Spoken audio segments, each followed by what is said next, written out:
Hey everybody, this is James Lindsay. You are listening to the new Discourses Podcast, and it's time to talk about propaganda.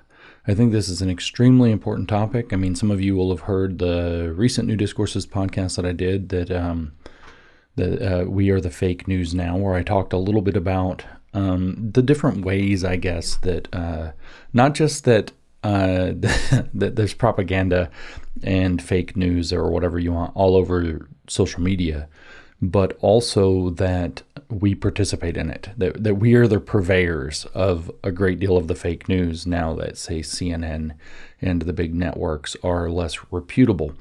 And this podcast kind of builds on that, but I want to get into not just propaganda, but agitation and propaganda, Agitprop. The original concept for this podcast was just to do a bullet about Agitprop, which I'll probably do subsequent to this now.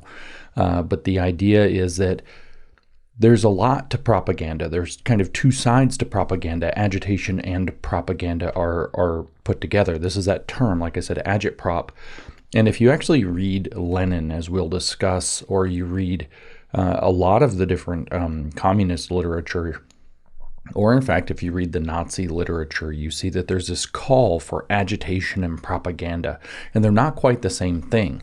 So I decided when I started to look into this to arrange for a bullet that it'd be worth talking about the bigger picture. But let me just, like I like to do a lot of the times, give you the punchline up front, totally deviating from the notes I made for you, taking away all of my artful planning here.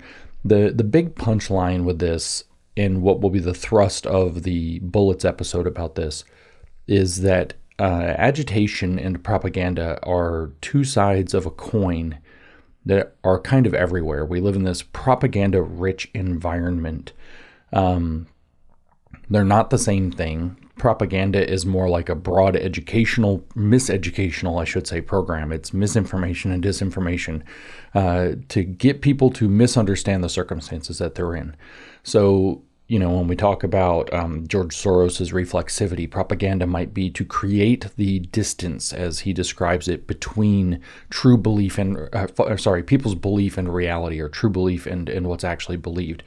Soros says that all of our social change, the big picture theory of change that he has, takes place in the gap between what people perceive and what's really true.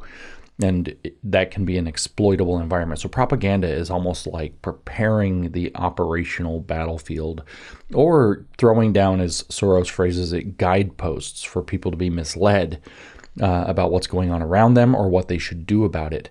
Agitation, on the other hand, is designed to get people to take action. It's designed to elicit an emotional response, a discomfort and enthusiasm. It doesn't have to be a negative or a positive emotion. It could be either one, to agitate their state so that they will desire to take action or will directly go take action. And so they're not quite the same thing. And like I said, what I really want people to understand is that, and the previous podcast was about this as well, is that we live in a propaganda-rich environment. We're completely surrounded by agitation and propaganda all the time. And I want people to come away understanding what especially agitation looks like. But we're going to talk about the nature of propaganda as well. And the reason is because I want people to get comfortable identifying when they are encountering agitation, or agitprop. If we kind of use the term of art, I want them to get used to feeling, to being able to identify the feeling of having read something online or encountered something in the news or something to that effect, and having that emotional response elicited, whether it's a positive emotion or a negative emotion, that's leading them to feel like we have to do something, and we have to do something now. That agitation is so strongly built around. And the reason I want people to be able to recognize that is so that they can cool off, so they can step back. When you can identify the manipulated emotion that's coming up, you can take a step of critical distance away from it and say, hang on, I'm not going to go that way. What do they want? Why is this happening? Is this even really true? And you can do that slowing down thing. You can tell, like, when a current thing explodes all over the internet and something happens and everybody has to go give their take, even though they don't really know what's going on, and everybody's an immediate expert in the situation. That emotional state is very similar to the emotional state of the agitation part of Agitprop. And so, just kind of to dive in properly, the big thing you need to understand is that we live in a completely propaganda-saturated environment. You do not go through, if you are connected, if you're listening to a podcast, so you're connected. If you are connected to broadcast or social media at all, you are subjected to propaganda. I could be the whole guy, if you go to the store and see advertisements and so on, you're being exposed to propaganda as well.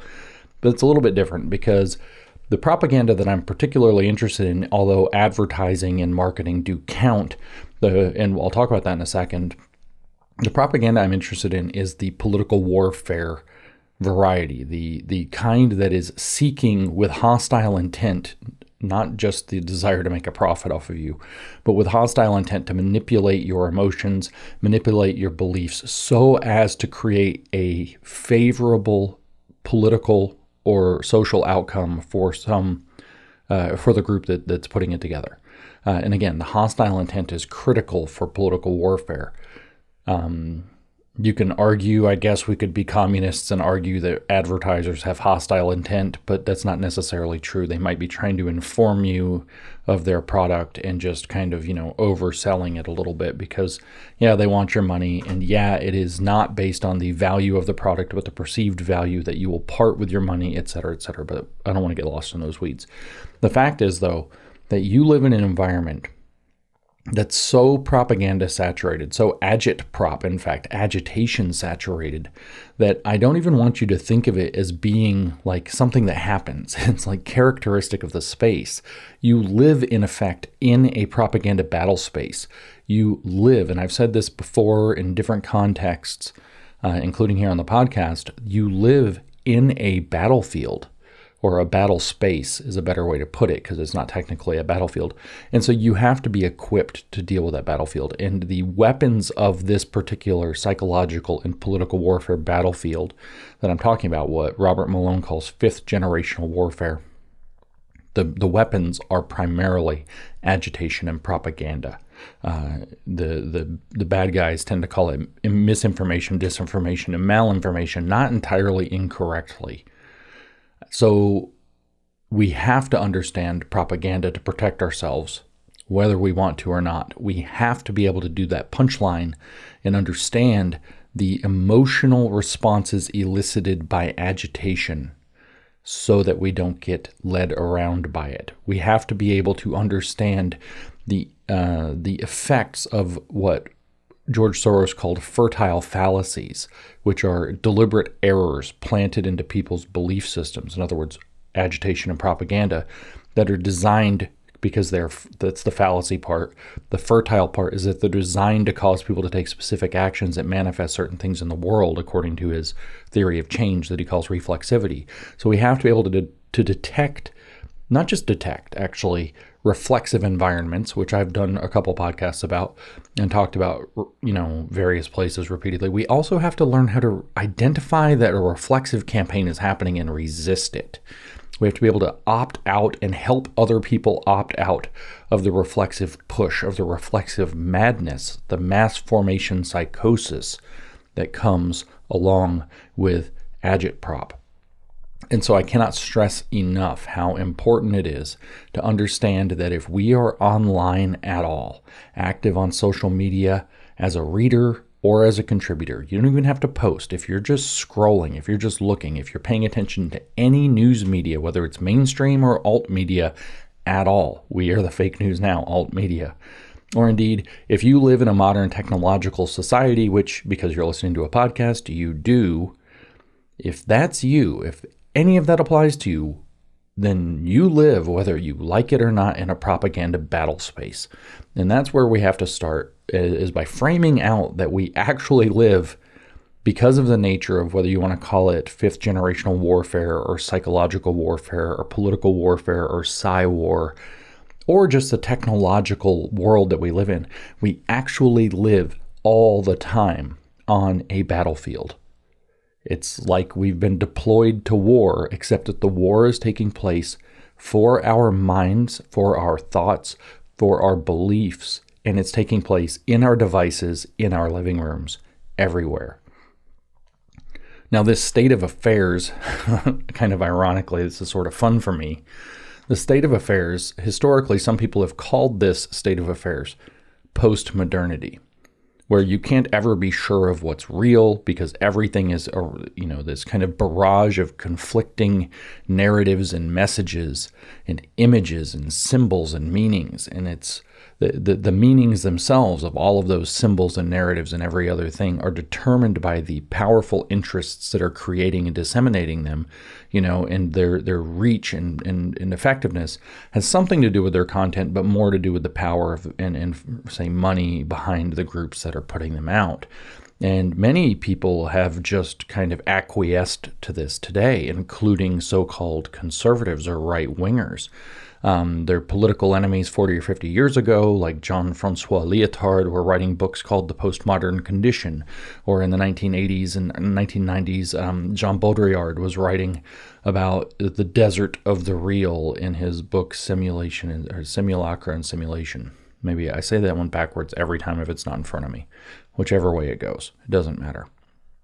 And a lot of these so-called postmodern traditionalists that I've identified on the woke right explicitly endorse postmodernism as a tool the right has to adopt because the more sane of them, though some of them are nakedly saying it because of the ability to use postmodern tools as an avenue to power, but others that are a little more savvy and a little more honest are saying, look, the modern era is over. The belief that the time when we could believe that we could grasp and ascertain reality outside of powerful interests and narratives and value sets that those people and those narratives possess and carry with them, that time is simply over. So we live in postmodernity, therefore we have to pick up the tools of postmodernism, whether we disagree with them or not in some sense. And like I said, some of these people, James, who? Well, several of the people operating in the British woke right space. Carl Benjamin explicitly calls himself on his X bio a postmodern traditionalist. We've seen articles from people at American Reformer arguing, that's the Christian nationalist magazine that I got to publish a rewrite of the Communist Manifesto. We've seen some of them arguing explicitly for the need to embrace postmodernism among conservatives. We could expand upon others. I'm sure the Lotus Eaters group, not all Lotus Eaters, but many of the Lotus Eaters are in line with Carl Benjamin, for example. I'm trying to remember exactly who at American Reformer, if it was Aaron Wrenn, who argued that we need postmodernism. It's hard to tell because they have a bad habit or good habit, I guess, depending on if they are true to their principles, of deleting things that they wrote before so that you can't go find them after they've been exposed. So at any rate, there's this belief that this propaganda battlespace life that we now live is indicative of postmodernity. And so since we just now live in postmodernity where everything's narratives and nothing is technically true, or maybe it is, but we can't ascertain that because what we perceive to be true is actually just a function of power, and therefore narrative campaigns and reflexive campaigns and the power that they are able to manipulate and affect in the world are really the closest arbiters that we have to truth. That a lot of people have just accepted this and think that we need to just kind of lurch into a postmodern world. Mike Nana, who I worked with extensively, in the Grievance Studies affair, he did the documentary about it, refers to these as denominations of truth, which I do see the gap between what he's talking about and what Michel Foucault, the postmodernist, called regimes of truth. But basically he's saying that, there's these kind of denominations, like denominations of Christianity, that disagree on various doctrines and various interpretations of scripture or whatever else, and that instead of being, say, denominations of Christianity, we now just have denominations of truth. We have completely distinct interpretive frames by which people determine what is valid and invalid, and I don't accept any of this. I do find Nana's articulation interesting and compelling, these denominations of truth, but I don't accept that this is the best way to think of what's going on, and I don't accept that we should lean into that space. In fact, I think it's an error. I reject that because while postmodernity does describe a condition of the world, we don't have to accept that that's just how it is, right? We can actually accept that there is another layer to what's going on here, which is that so much of this propaganda battle space that we actually live in is deliberate. And a lot of it does not have to be. It does not have to be the case that we are subjected by our own governments to rampant psychological warfare. It does not have to be the case that, in fact, we are subject to foreign influence campaigns to the kind of unrestricted degree that we are now through social media. There are steps that can be taken. How do I know there are steps that can be taken? Well, not that the Chinese government, the CCP, not that they don't do psychological warfare on their own people, because they certainly do, but they're very good at boxing out foreign influence campaigns. So not to say that their firewall is the best thing in the world, but it's at least in a sense a step in the proof of concept realm that it is possible that, for example, the United States was never incumbent upon the United States under a doctrine of free speech. If you want to make it about TikTok, that's fine, but certainly the apps Red Note and DeepSeek, which were two CCP tools. Red Note, in fact, is Xiao Hongshu, which is Little Red Book, which is the name also of Mao Zedong's famous book of quotations that all the Red Guards carried. And then DeepSeek is their ripoff Chat GPT. Somebody on Twitter said that we should call it a Chat CCP, which is kind of funny. Except a lot of the boomers out there don't know what Chat GPT is anyway, and so they're not going to get the joke, and it's just going to confuse things. But maybe that's for the best. But the point is that we're under no obligation to accept Chinese apps that definitely have spyware and whatnot into our homes or into our app stores here in the West just because they became available. It could have been made very difficult to get them. How do we know it could be made difficult to get them? Remember Parler? Parler came out as a competitor to Twitter when it became very obvious that Twitter was heavy in the censorship, and somehow it was able to be completely destroyed and not allowed on any of the app stores. You couldn't download Parler, and it basically killed the app.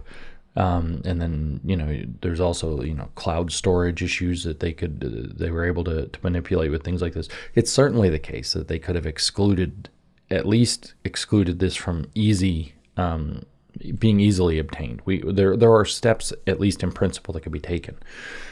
But I digress. I don't want to digress because I want to read to you a few interesting things today. But what I think that just acquiescing to postmodernity and therefore, we live in postmodernity, so we're all postmodernists now. What I think that misses is that this propaganda space we live in isn't just an artifact of our technological civilization, although it partly is. It is also a deliberately constructed battle space that we have capacities to do something about.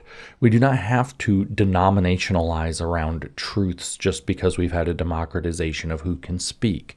We also don't have to subject ourselves to nearly as much psychological warfare as we are if we put some careful thought into that.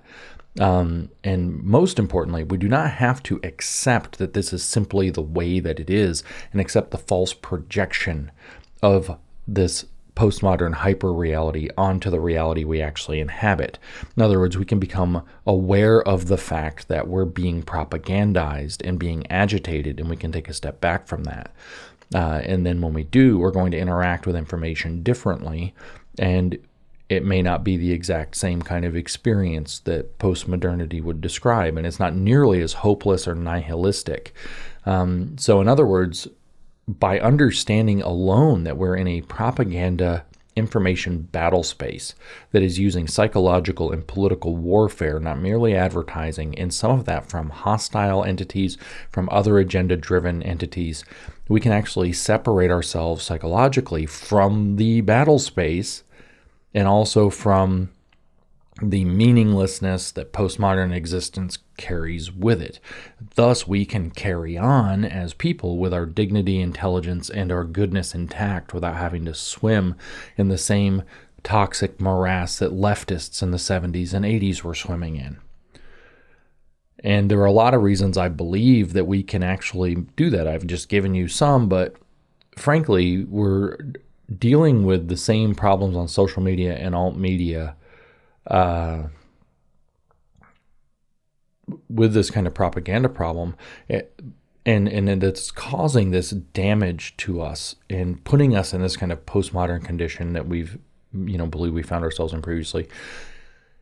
But we're in a different one now than we used to be. Things have changed. So I want you to go back in time with me 8 years or 4 years, 5 years. We've had 2 gigantic psychological active measures in this battle space, Trump derangement syndrome and COVID-19. And those will not work on us again. Not the way that they delivered them. CNN, MSNBC, all the late night comedy shows going on and railing about how terrible Trump is and how great the vaccine is will never fool us again. We have realized that network television, for a set of reasons that we don't fully understand, we have some insights. We know ESG is probably connected to it. We know that pharmaceutical advertising is probably connected to it. We don't know for sure how they all ended up in total lockstep, though. That has not yet been brought to light and has not yet had accountability brought to it. But we were much more vulnerable to a kind of propaganda active measure like the Trump derangement syndrome or the COVID-19 measures several years ago than we are now.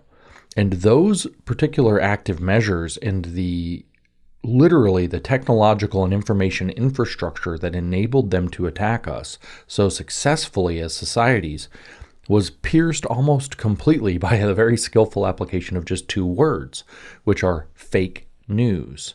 And when we start to realize that, hey, in a very kind of, Foucauldian way, we are the fake news now, or if you'd rather a Baudrillardian way, that we are the fake news now, we can have, a stepping back, a kind of critical distance from the battle space that allows us to understand that we're being manipulated much more than we think we are.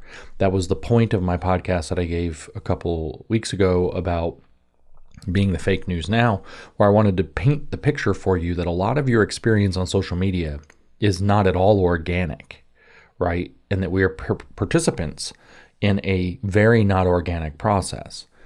So in stark disagreement to the postmodernists, whether we talk about the leftists on 50 years ago, or we talk about the so-called traditionalists, postmodern traditionalists, the woke right now, in stark disagreement to all of that, we can actually see reality through all of the projection. It is actually possible. We can pierce the veil of the distortion, but we have to know that it's happening. Fake news as a phrase, just 2 words that Donald Trump used so successfully that spread like wildfire, was able as a kind of prophylactic meme to allow us to pierce that reality. It also opened us up to a different vulnerability, which is that if the mainstream media is fake news, then alt media must be real news. And you have people believing complete wingnuts just because they're saying things that the real news wouldn't dare say, which might be because they're false or made up or salacious or crazy. We also are vulnerable to another kind of propagandizing. Here's the classic critical theory propaganda, by the way. We become more susceptible to that by losing the official institution, which is everything you've heard so far is a lie, right? So we're going to tell you they won't let us talk about this while you talk about it on a gigantic show, Tucker Carlson. We're susceptible to another kind of propaganda. So again, the point of the podcast is to make us more aware of this. So I want us to understand what this battle space looks like. I want to go back kind of historically as to what it looks like. And I want you, it's useful if you have the time to go back and listen to the We Are the Fake News Now podcast to understand. We're talking about foreign influence campaigns. We're talking about direct, domestic influence campaigns. We're talking about our governments. We're talking about just influencer networks. We're talking about people who can buy bots, which I think probably anybody can. I don't know how to buy bots, but I think people know how to buy bots. We're talking about all kinds of social media manipulations, right? But I really do want to stress also the foreign influence campaign part. You're probably being misled by foreign agents pretending to be MAGA. You probably are. I probably am too. I strongly recommend that if you see a large account that's influential on social media, especially if it's anonymous and you don't know that person in person, that you should be very, very suspicious of it. You should not take it for granted. You should not treat it as representing your interests. Some of them are Eastern European, some of them are Malaysian, some of them are Qatari or Sudanese, some of these are Russian. They're infiltrators too. We should be very careful with that. And speaking of those particular groups, one brand of propaganda, and this kind of leads into what I want to share with you much more specifically, one brand of propaganda that we're encountering now is pro-Nazi propaganda, pro-Hitler propaganda, which kind of is shocking, at least if you're older. And that's very common on X, at least. Probably other corners of the internet that are less savory as well. But X has become kind of a hotbed for it. Other corners would include things like 4chan and Gab, I think. But X has got an awful lot. It's apparently, as far as I can tell, getting slightly less now, but there was a huge flare-up of it over the last 2 to 3 months that got kind of so out of hand that normal people noticed. And it's very alarming, but it's also very effective. So the question we have to ask ourselves is, are we prepared for flagrant pro-Nazi and pro-Hitler propaganda? Well, like I said, if you're older, if you're in your 30s or 40s, you probably are, because we were, especially people 40 and up, have been deeply ingrained to find that kind of material absolutely shocking and reprehensible, if not offensive, and that offers us some measure of protection, at least initially. We can get worn down. It can be eroded through repetition, through familiarity, through people in our networks also starting to repeat it. Maybe they are in contact with more of the younger people. But we also have to ask the question I've been asking in a lot of my podcasts lately is, are our children prepared? And I have to say, no, they are not prepared. Under 30, you are not prepared to encounter pro-Nazi propaganda. And it's alarming, and I think this is kind of being borne out in where we're seeing the concentrations of right-wing, or if you want to call it right-wing, I guess, far-right, alt-right, whatever, radicalization is very, very common, especially in young white men, but also young men overall who identify as conservative, and to a degree, young women as well. And we need to be alarmed about this. Why? Well, let's talk about Hitler specifically. He understood the power of a brainwashed and activated youth, like most dictators through history have. Lenin understood it, Stalin understood it, Mao understood it. All of them had special things targeting the youth. The Red Guard in Mao's China were the youth. And Hitler was very clear about it, that he understood. He had the Hitler Youth, he had the BDS, that was the girls' version. He also understood the power of propaganda, maybe at least at the time, uniquely in history, in its capacity to create a brainwashed and activated youth. He knew how to play off of their idealism, their frustration, their various grievances, but also their love of country, their desire for greatness. And then he famously remarked about those who resisted him, if I might paraphrase, because I don't know the exact quote, well, what are you? You will pass away and we have your children. He understood that he could brainwash the youth, which would be the future of Germany. He also famously remarked, to quote him, he who owns the youth gains the future. So we have to worry about the fact that while you personally, if you're an older adult, might find this pro-Hitler and pro-Nazi propaganda alarming and egregious and offensive and a problem, your children might not, or your children's friends might not. And eventually, Your children's friends will influence your children, and I hate to tell you this, but they will also likely influence you. So it's possible that this gets eroded unless we are able to start taking this seriously and drawing some clear lines around it. But also that's going to require understanding this agitation and propaganda, hence the podcast. So some of this pro-Hitler propaganda that we're seeing is, like I already said, it's that most typical kind that appeals to young people in every generation, which is the critical theory style. The message is, they don't want you to know this. The power doesn't want you to know this. Or in fact, your elders don't want you to know the real truth, but we're here to tell it to you. This is very seductive. So one of the kinds of propaganda that you see a lot on X in favor of Hitler, believe it or not, goes like this. What about his speeches, bro? Have you heard his speeches? So the idea is that they're trading off of the idea that people on the left went bonkers and hated Trump. And then what happened was many people, such as myself, finally got convinced to actually listen to Trump's speeches or Trump's own words or interviews and realized that the media was mischaracterizing him. So if they did it to Trump, they probably have done it to Hitler too. So if you actually go back and listen to Hitler's speeches, they're not at all what your dumb, idiotic, uneducated, retarded belief about Hitler is going to sound like. They get these kids, they tell them, oh yeah, you think he's going to go out there and preach all this hate because he was just this awful guy. Well, listen to the speech, and it's all about the greatness of Germany, how he has this vision, how everything's going to be better in his socialist program for Germany, socialist being the other part of National Socialist, right?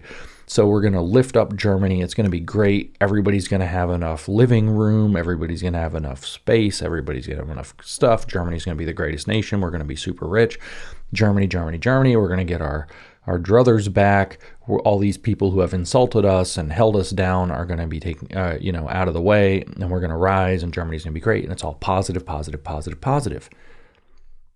So the message is, listen to his speeches. He doesn't say any of that crazy, awful stuff he's accused of. All he's talking about is love of country, making things great again, etc., and trying to link the ethos of Trump and the circumstances that the left treated Trump to say, well, guess what? Same thing with Hitler. He wasn't as bad as everybody says. In fact, he was one of the heroes of history, and they don't want you to know that.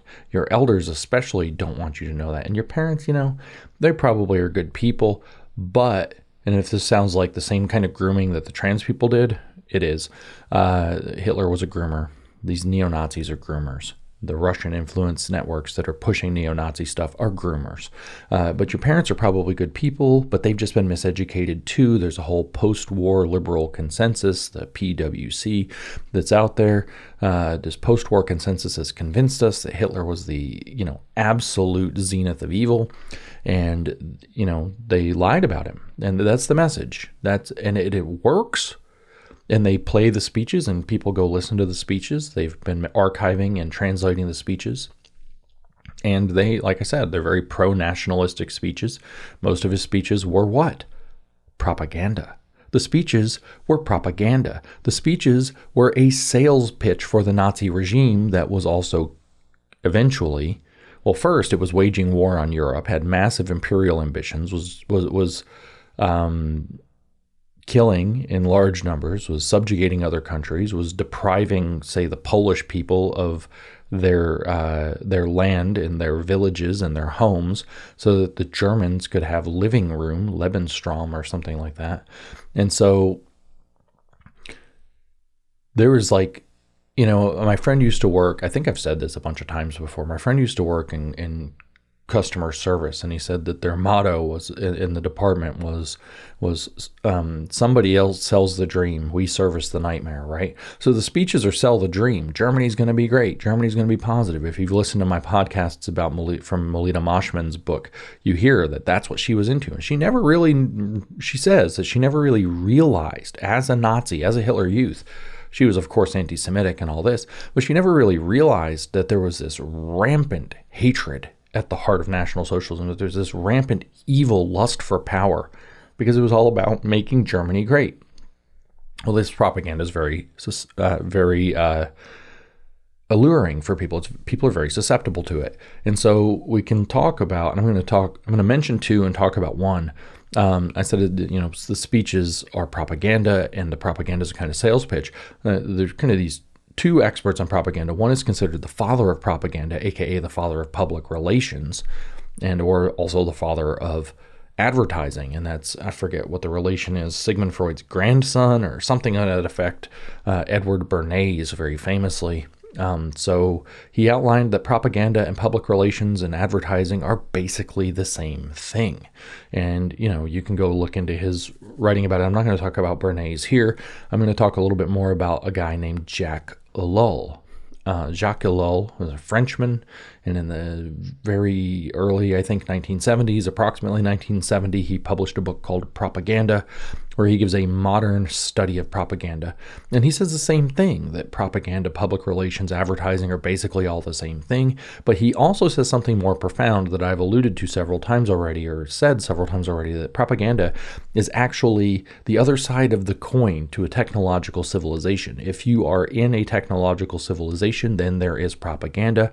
And without propaganda, he contends, there is no technological civilization. And so the world that we live in with a high-tech civilization, like I said earlier, if you consume media, if you are on social media, if you contribute to social media, if you merely watch the news, you are in a propaganda battle space. Jacques Ellul, in his book Propaganda, makes a very serious case that technological society and propaganda are completely inextricable from one another. In fact, in the preface to his book, I'm not going to read very much of his book. I'm going to read a little bit of the foreword to his book, or introduction to his book, written by Konrad Kellen. But in his, I'll read a couple paragraphs from him, or a few sentences from him, really. But what Ellul says in the preface to his book is, talking about propaganda, he calls it an instrument. He says this instrument, he refers to it as a weapon, right? And Hitler actually referred to it as a weapon or a tool also. So this instrument, he says, belongs to the technological universe, shares its characteristics, and it's indissolubly, I can't even say that word, indissolubly, it cannot be dissolved from, indissolubly linked to it. So this instrument, propaganda, belongs to the technological universe, shares its characteristics, and cannot be separated from it. Not only, he says, is propaganda itself a technique, it is also an indispensable condition for the development of technical progress and the establishment of a technological civilization. And so that's quite a view of how intrinsic it is to our lives in this advanced civilization that we have, or this technological civilization that we have, especially equipped with social media, that Ellul could barely have imagined. How much we are exposed to a propaganda battle space. So I'll read to you actually from Ellul's book, but I'm going to read, like I said, the introduction, which is by this other guy, Konrad Kellen. And you have to pardon me, I was reading from the preface a second ago. So here's how he starts off. He says, Jacques Ellul's view of propaganda and his approach to the study of propaganda are new. The principal difference between his thought edifice and most other literature on propaganda is that Ellul regards propaganda as a sociological phenomenon rather than something made by certain people for certain purposes. Propaganda exists and thrives.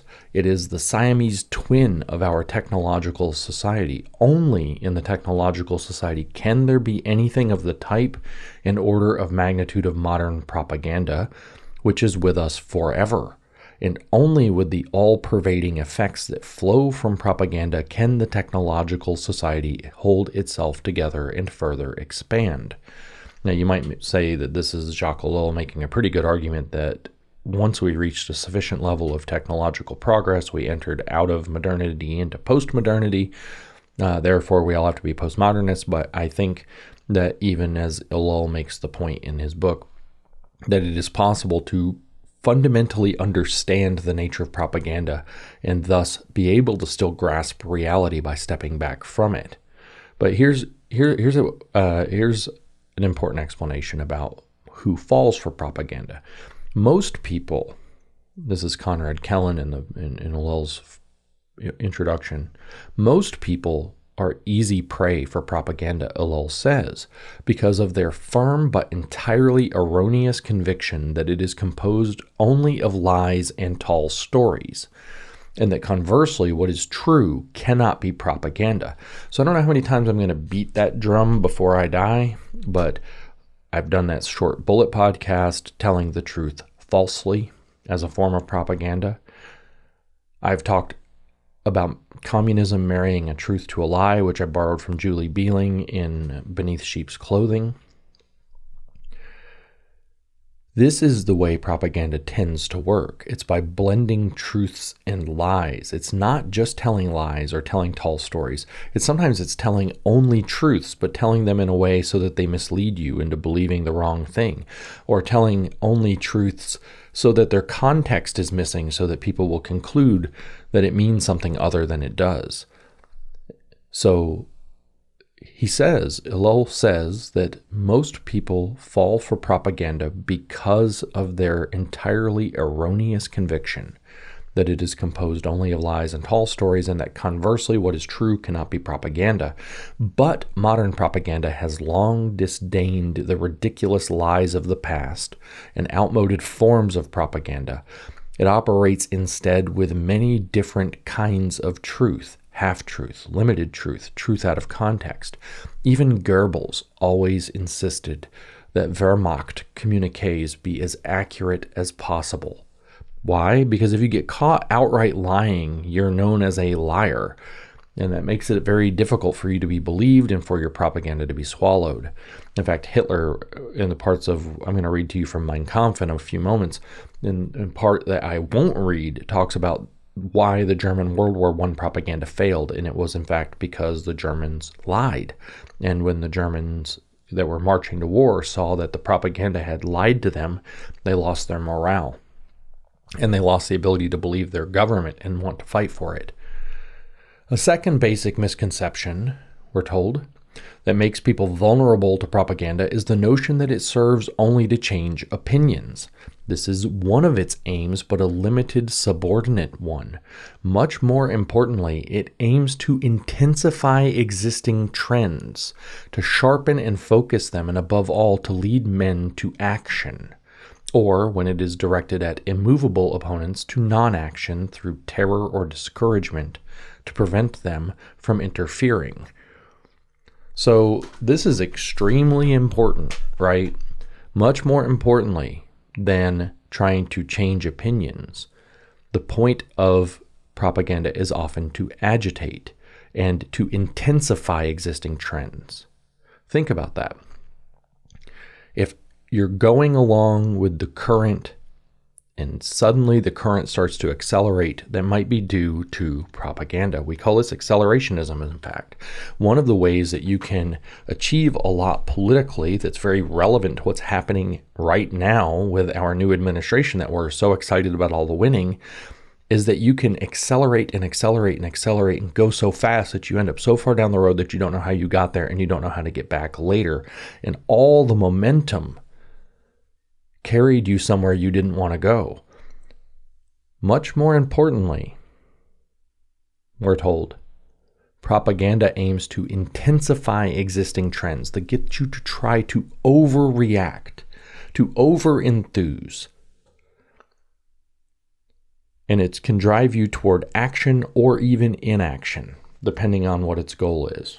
Therefore, Ellul distinguishes, reading again, various forms of propaganda and calls his book propagandis. That plural is one of the keys to his concept. So it's propagandas, plural. Propagandas, plural. The most trenchant distinction made by Ellul is between agitation propaganda and integration propaganda. And that's your agitprop piece that I'm going to end up talking about at the end. The former, agitation propaganda, the agitation part of Agitprop, the former leads men from mere resentment into rebellion.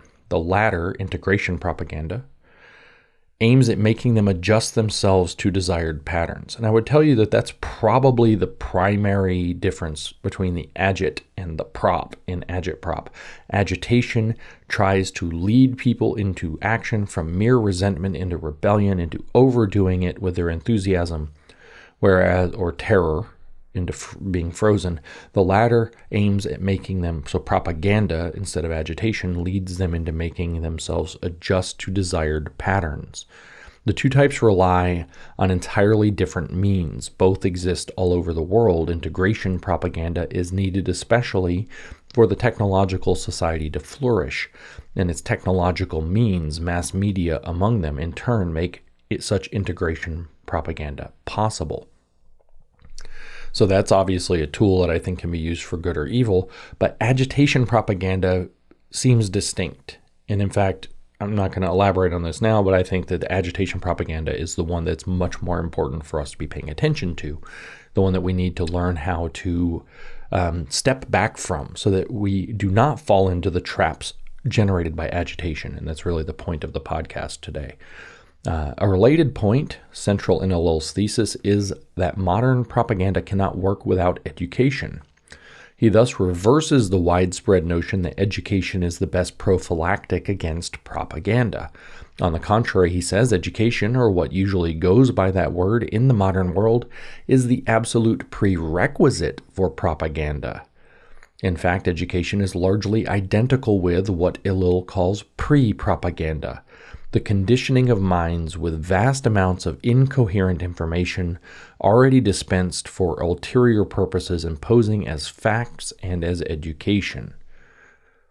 I think a parallel would be somebody who is very familiar with a lot of Bible verses, a Christian, for example, who's very familiar with a lot of Bible verses, but who's not familiar with the context of those, with the full story of what the Bible's accomplishing and how each piece fits within it, so that then you can have some disingenuous wolf in sheep's clothing give you Bible verses out of context, even with a great deal of context present, but the wrong context, and get you to be led into a false belief.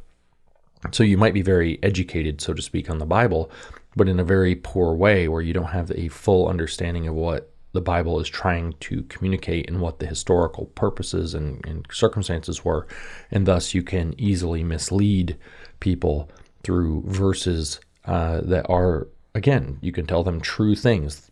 Jesus said X, and get them to make the wrong kind of conclusions based on that because they have been preconditioned to be propagandized by a misleading interpretation of the scripture.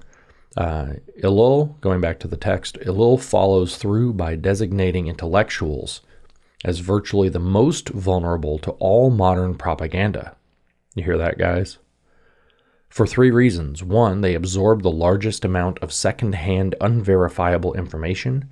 So let me talk about the word intellectuals for a second. And the communists had a very expansive definition of intellectuals, particularly the Chinese communists in the PRC. The definition of intellectual was basically anybody who's doing work that's not manual work, anything that involves reading, more or less. It was extremely expansive, right? So what I want to make the point is that if you're on social media, you're an intellectual by this definition. So they absorb the largest amount of secondhand, unverifiable information. Okay, so that's everything you see when you scroll on social media. Okay, that's everything you see. They absorb the largest amount of secondhand unverifiable information. Two, they feel a compelling need to have an opinion on every important question of our time. How does that sit with your experience on social media? Remember, this is Jacques Ellul saying who is the most susceptible to propaganda. One, they absorb the largest amount of secondhand, unverifiable information. Two, they feel a compelling need to have an opinion on every important question of our time, and thus easily succumb to opinions offered to them by propaganda on all such indigestible pieces of information. And three, they consider themselves capable of judging for themselves. Just let that soak in for a minute. I know that was like getting hit in the face. Let that soak in for a minute. And now you can go ahead and project it onto all the other people that you're thinking about on social media who you don't like, who you know are guilty of this. And then you can go back to letting it soak in at times as it creeps into your mind. And what the book says here is they literally need propaganda. In fact, the need for propaganda, that's in italics, by the way. The need for propaganda on the part of the propagandee is one of the most powerful elements of Ellul's thesis. Cast out of the disintegrating microgroups of the past, such as family, church, or village, the individual is plunged into mass society and thrown back upon his own inadequate resources, his isolation, his loneliness, his ineffectuality. Propaganda then hands him in veritable abundance what he needs, a raison d'être, a reason to be. Personal involvement and participation in important events, an outlet, an excuse for some of his more doubtful impulses, righteousness, all factitious to be sure, all more or less spurious, but he drinks it all in and asks for more. Without this intense collaboration by the propagandee, the propagandist would be helpless. So now I want to go back to Mr. Naina's thesis about truth denominations. What is a truth denomination in light of what I just read? A truth denomination is a group of sheep in the denomination, the propagandees, who have been, in the words of the post-liberal woke right, cast out of the disintegrating microgroups of the past, such as family, church, or village. This atomized, I've added a word, individual is plunged into mass society and thrown back upon his inadequate resources. So this is the environment in which Naina is saying we live, and that we're seeking a truth denomination. And it's to overcome his isolation, his loneliness, his ineffectuality. Propaganda then hands him in veritable abundance what he needs, a reason for living, personal involvement and participation in important events, an outlet, blah, blah, blah. An excuse for some of his more doubtful impulses, righteousness. So what a truth denomination is it's a group of propagandees in a parasitic or toxic relationship with a propagandist who wants them to believe a particular set of what George Soros would call fertile fallacies. They are not truth seekers any longer. They are tribe seekers. They are tribe seekers who are seeking to find meaning in a group that is being led deliberately by a propagandist who wants them to believe certain particular things rather than to discover reality for themselves. And if you start to feel the ideological balkanization and ideological extremism of our era, we see that Mike Naina's hypothesis is not incorrect, that this is happening and that it is a good description for what's happening.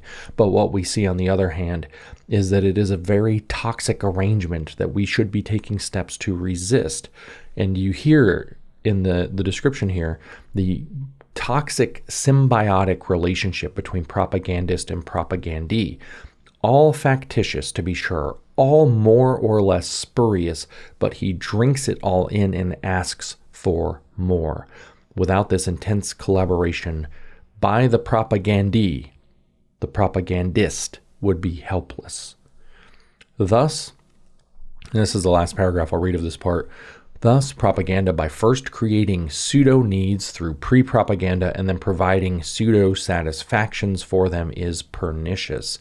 So a truth denomination is a pernicious object where people are thrown into some kind of despair.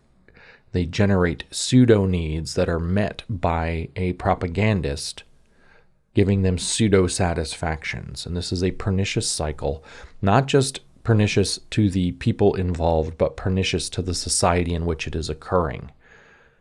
So he asks, can wholesome propaganda be made for a wholesome cause? Can democracy, Christianity, humanism be propagated by modern propaganda techniques? Ellul traces the similarities among all propaganda efforts, communist, Nazi, democratic.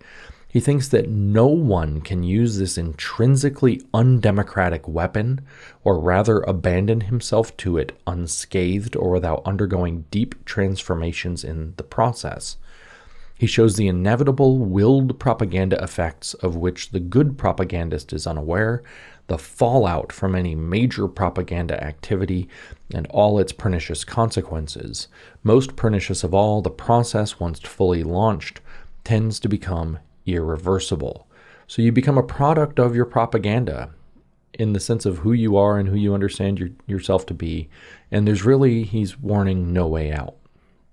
So that's uncomfortable and unsettling, and should, I think, cause for us to have some reflection on ourselves, that need to opine on every single topic of the day, right? The need to give your take on the current thing. Oof, right? Oof. That's like the currency of the internet. What on earth are we to do? Well, let's go back to Hitler. Let's talk about the propaganda, something like his speeches. Let's look at this master, Adolf Hitler, of evil, doing evil with propaganda, including the agitating type. And what I'm going to do, instead of actually doing that specifically, I'm not going to read his speeches. I don't think that is necessary or wise. Those speeches are meant as a sales pitch to lead you into believing things. And we know historically, regardless of how many denialists are out there, we know historically what lies on the other side of being seduced by those magic spells.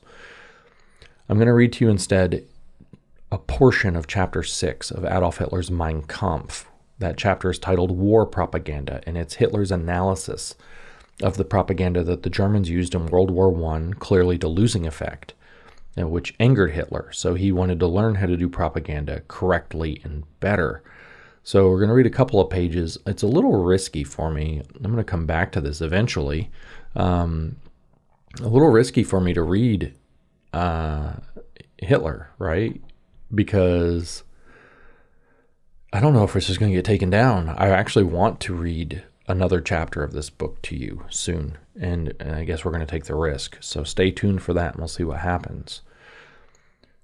So here's Hitler, chapter 6 of Mein Kampf in the Ford translation. Propaganda in the war was a means, that's World War I. Propaganda in the war was a means to an end. The end was the German people's successful struggle for existence. So listen to that. He's framing it out. Doesn't that sound woke? It's our struggle for existence, right? The end was the German people's successful struggle for existence. Therefore, the propaganda should only have been considered based on how it achieved that goal. The cruelest weapons were humane if they brought quicker victory. And the only showy morality to be used was that which helped assure the dignity of freedom for the nation. This was the only attitude possible when facing the question of war propaganda in such a life and death struggle. If the so-called competent authorities had understood this, the form and use of propaganda as a weapon would never have been a matter of confusion. Propaganda is merely another weapon, a very frightening one in the hands of an expert. The second question of absolute central importance was this: where should propaganda be directed? At the educated intellectuals or at the less educated masses? It must be aimed continuously at the masses alone.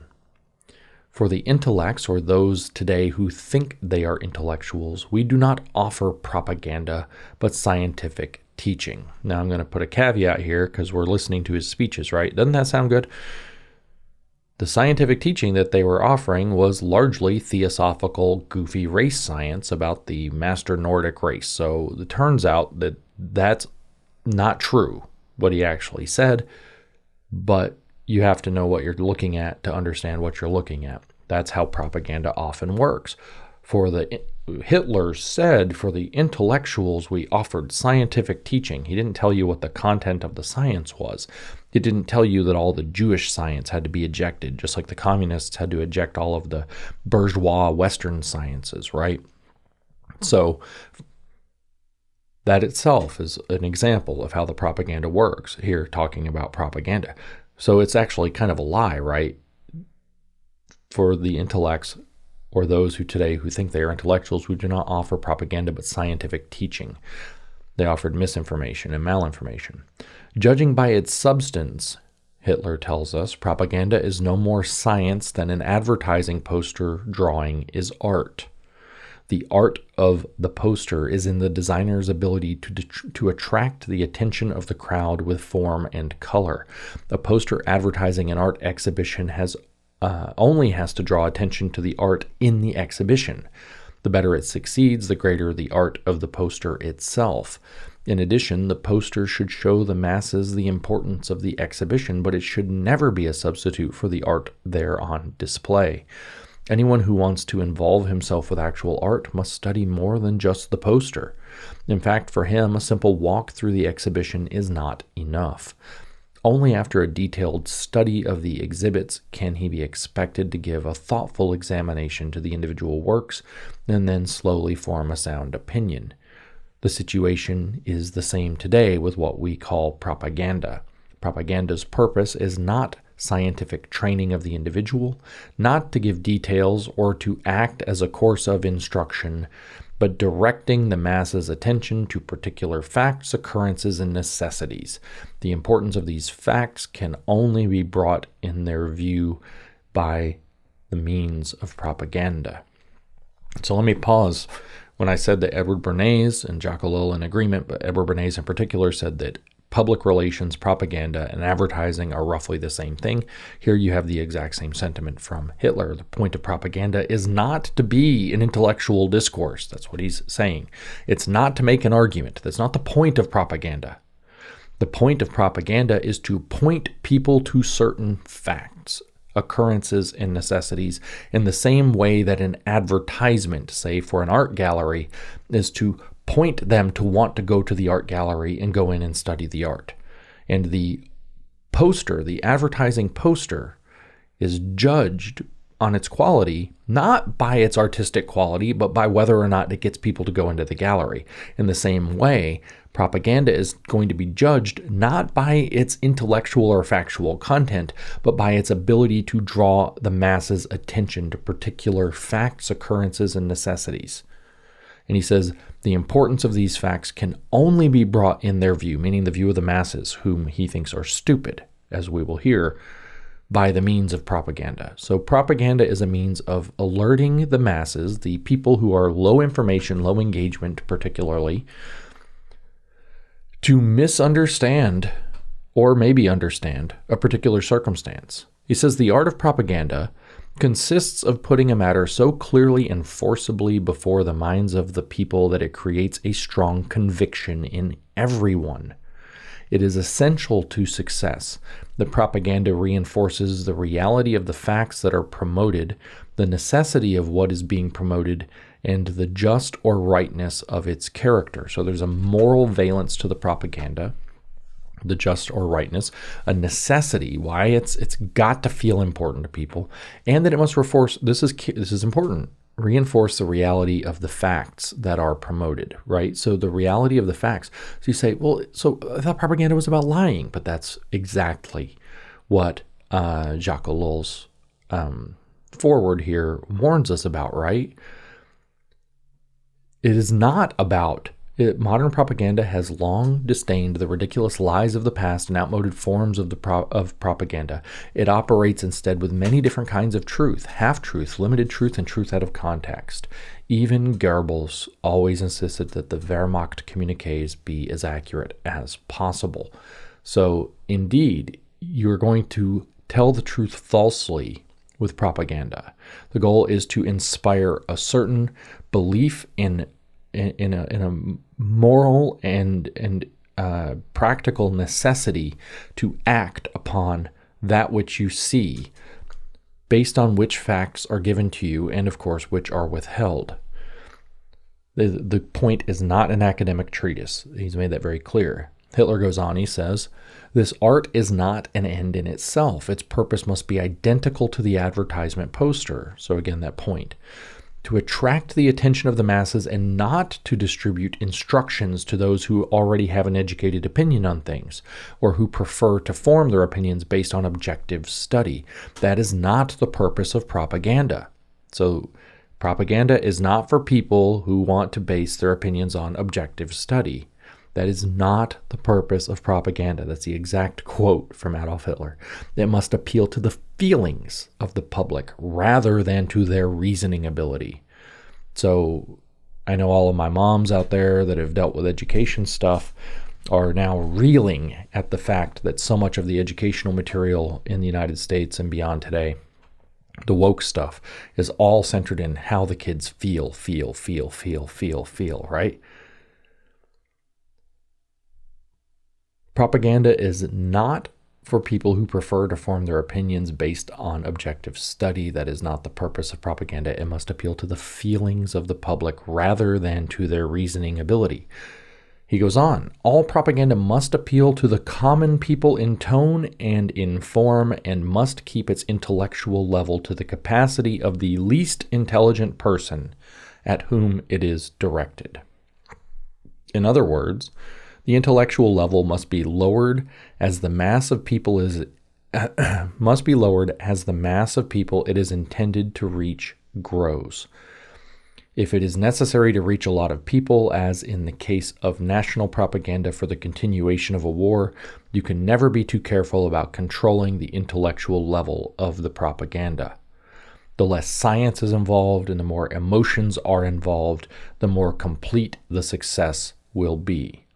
Success is the best proof of the effectiveness of propaganda, and not the fact that it satisfies a few scholars or image-conscious sickly apes who are concerned more with appearances and feelings. Understanding the emotional patterns of the great masses and using proper psychology to get their attention and touch their hearts is the true art of propaganda. The fact that those who supposedly have their intellect and wits enhanced by education fail to understand this proves their mental laziness or their conceit.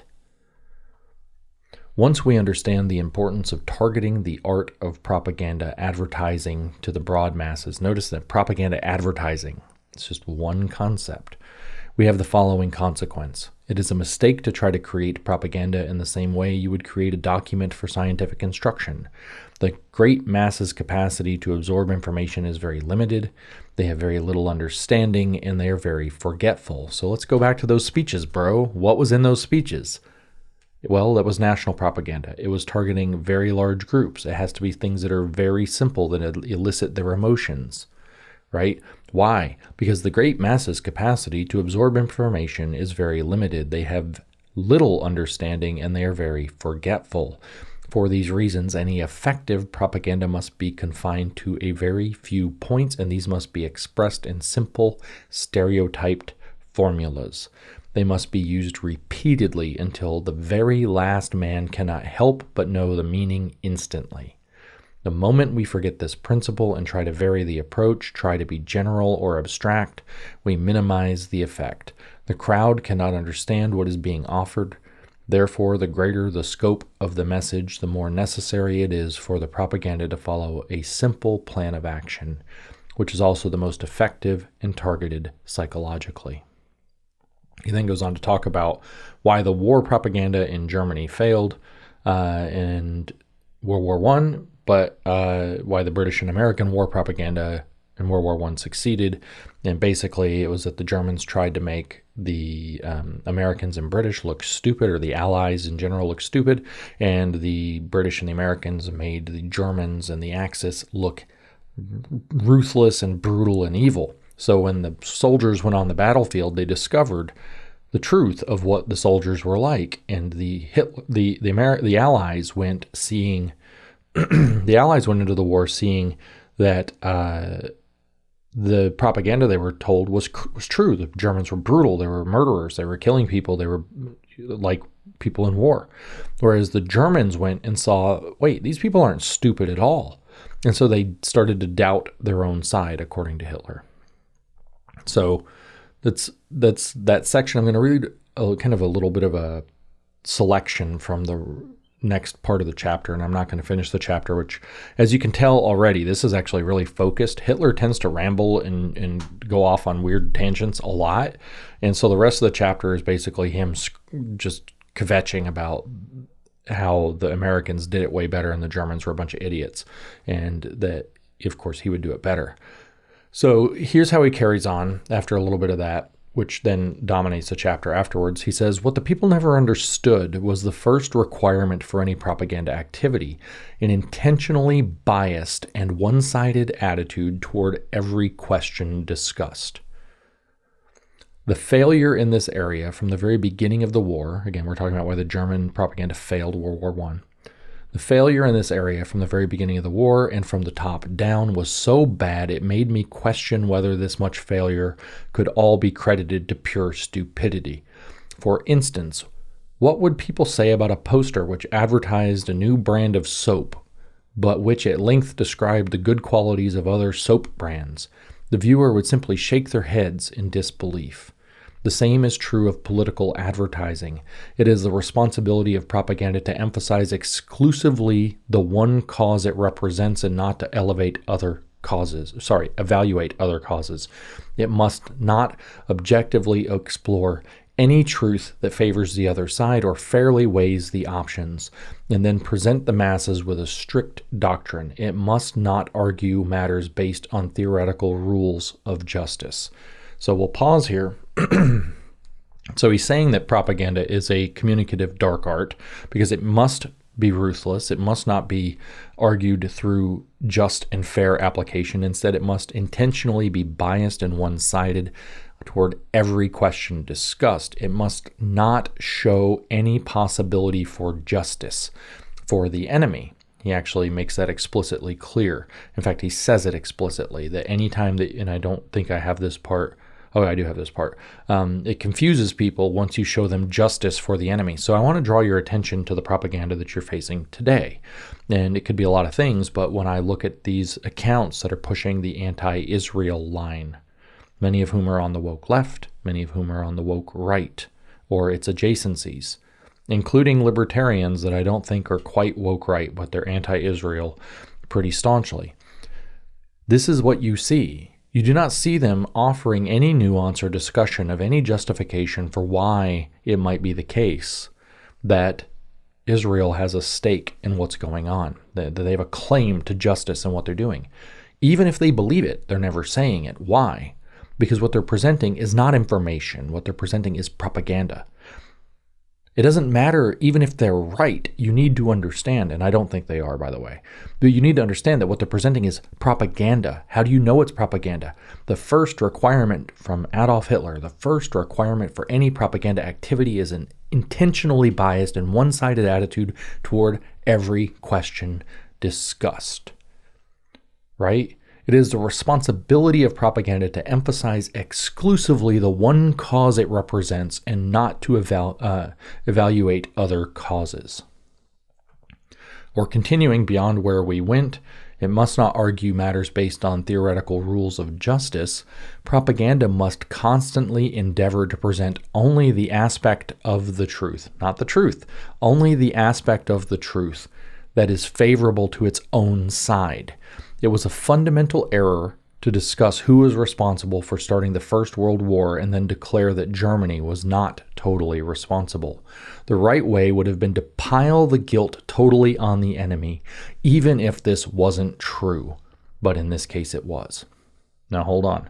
Let me just reread that and let's just swap out a couple of concepts, right? So propaganda must not argue matters on theoretical rules of justice. Propaganda must constantly endeavor to present only the aspect of the truth that is favorable to its own side. It was a fundamental error to discuss who is responsible for October 7th and then declare that Israel was not totally responsible. In the right way would have been to pile the guilt totally on Israel, even if this wasn't true. That's how propaganda works. You don't have to say a single false thing to do that, and he made that clear. Propaganda must constantly endeavor to present only the aspect of the truth that is favorable to its own side. That is a complete difference from trying to present objective information, which of course Hitler just said, as we just read, is something they are not interested in doing. That is not the purpose of propaganda, not at all. And he says, what was the result of this half-and-half propaganda? The great masses of people are not made up of diplomats, professors of law, or even people capable of making a judgment based on reason and logic. They are human beings, indecisive and subject to doubt and uncertainty. So he's got a low view of his audience. The moment our own propaganda admits even the faintest glimmer of justice is due to the other side, the seeds of doubt have been planted, and they will begin to question whether our own side is just.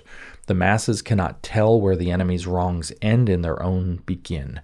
In these cases, they become uncertain and suspicious.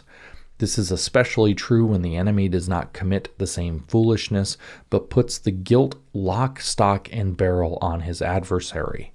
Again, I want you to think about the anti-Israel propaganda in light of what you just heard. So what would you do for somebody, say, who's on social media, say, account X is pushing an awful lot, I don't know, Candace Owens or something, is pushing an awful lot of anti-Israel propaganda. Well, they could just go listen to somebody else. They could go listen to James Lindsay or somebody else who's saying something different, right? So it's not like they're just getting a one-sided view. Well, that's where you add in the next step, which is what the Maoists did as well.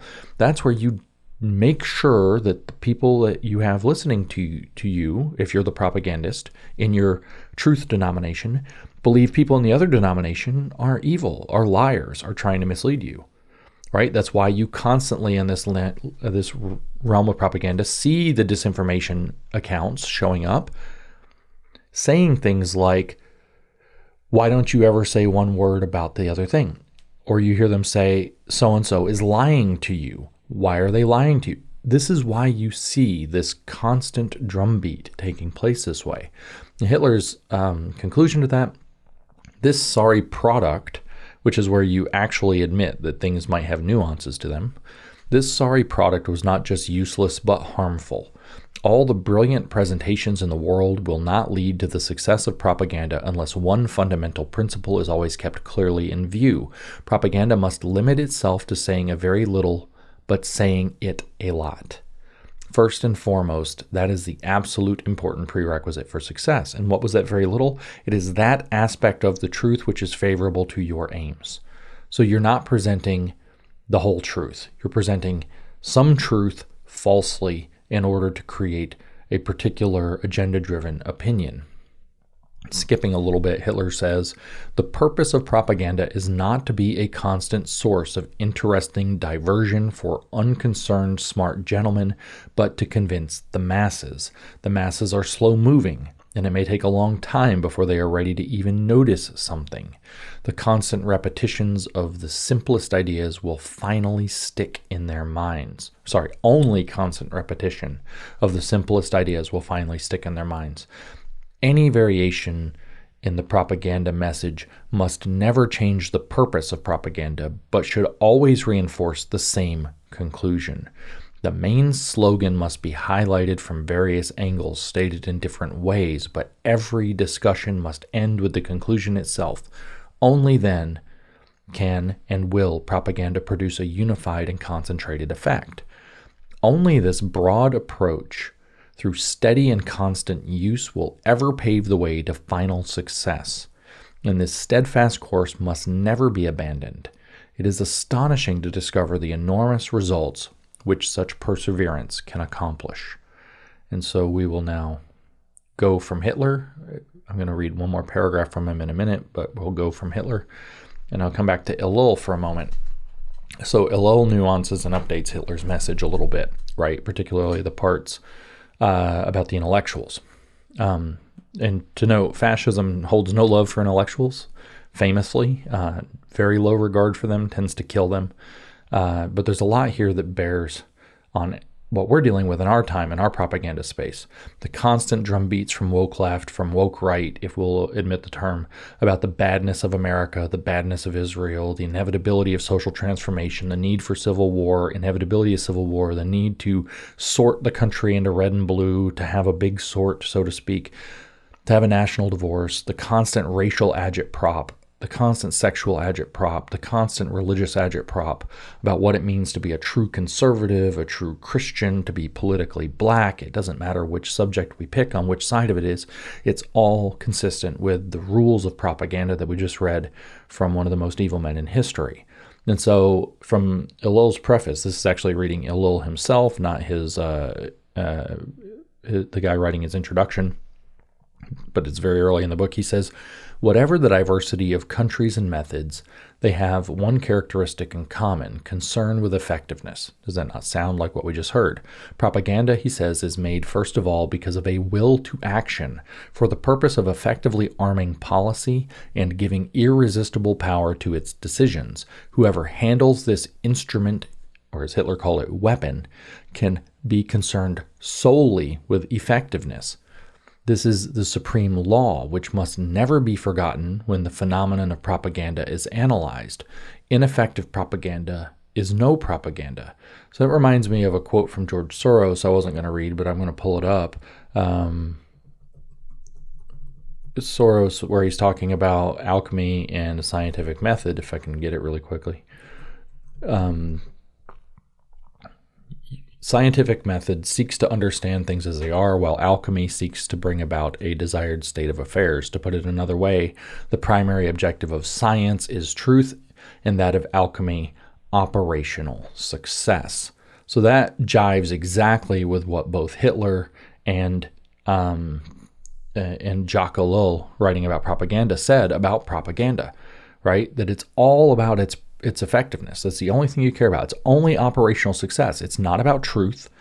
It's not about objective fact. It's not about understanding. It's about presenting an aspect of the truth that creates a particular outcome in the world. So George Soros's reflexive methodologies are a tactic of propagandizing. They create propaganda truth regimes or propaganda truth denominations, which creates a symbiotic and codependent, really, a sickly codependent relationship between the propagandee, the people being propagandized, who are desperate for some guidance, as Soros describes it in his book about reflexivity, which is the Alchemy of Finance, which is also where that quote comes from that I just read. You have the propagandee who's now desperate for guidance in a chaotic world he can't quite understand. The propagandist has misled him about the world he's in and roused his emotions, and then the propagandist satisfies the need for guidance by providing him misleading information that serves the agenda of the propagandist. And that toxic symbiotic relationship between propagandist and propagandee is what Ellul is trying to elucidate in his unbelievably brilliant book about propaganda, which is called Propaganda. And like I said, Hitler understood this too, as you can see. So we can ask the question, well, where did Hitler get all these ideas about propaganda? Was he just this evil genius that figured it all out?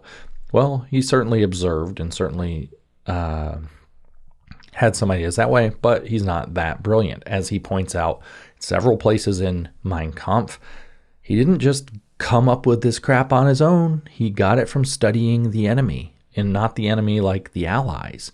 In fact, he got it from studying the Marxists. So I read to you from, the first half or so of the body of the chapter of Chapter 6, Mein Kampf. Here's how Chapter 6 of Mein Kampf starts.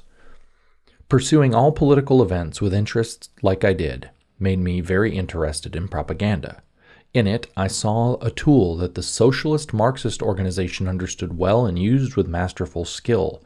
I realized early that the proper use of propaganda is a true art and one that remains practically unknown to the privileged class parties.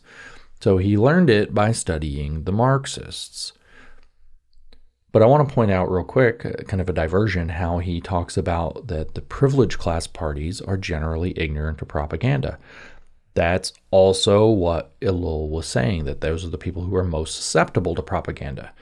And this, I think, in particular, you remember the people I called the very smart people, who we might call the liberal intelligentsia. I like to call them the Atlanteans, partly because they write for the Atlantic, but partly also because I think they're from Atlantis.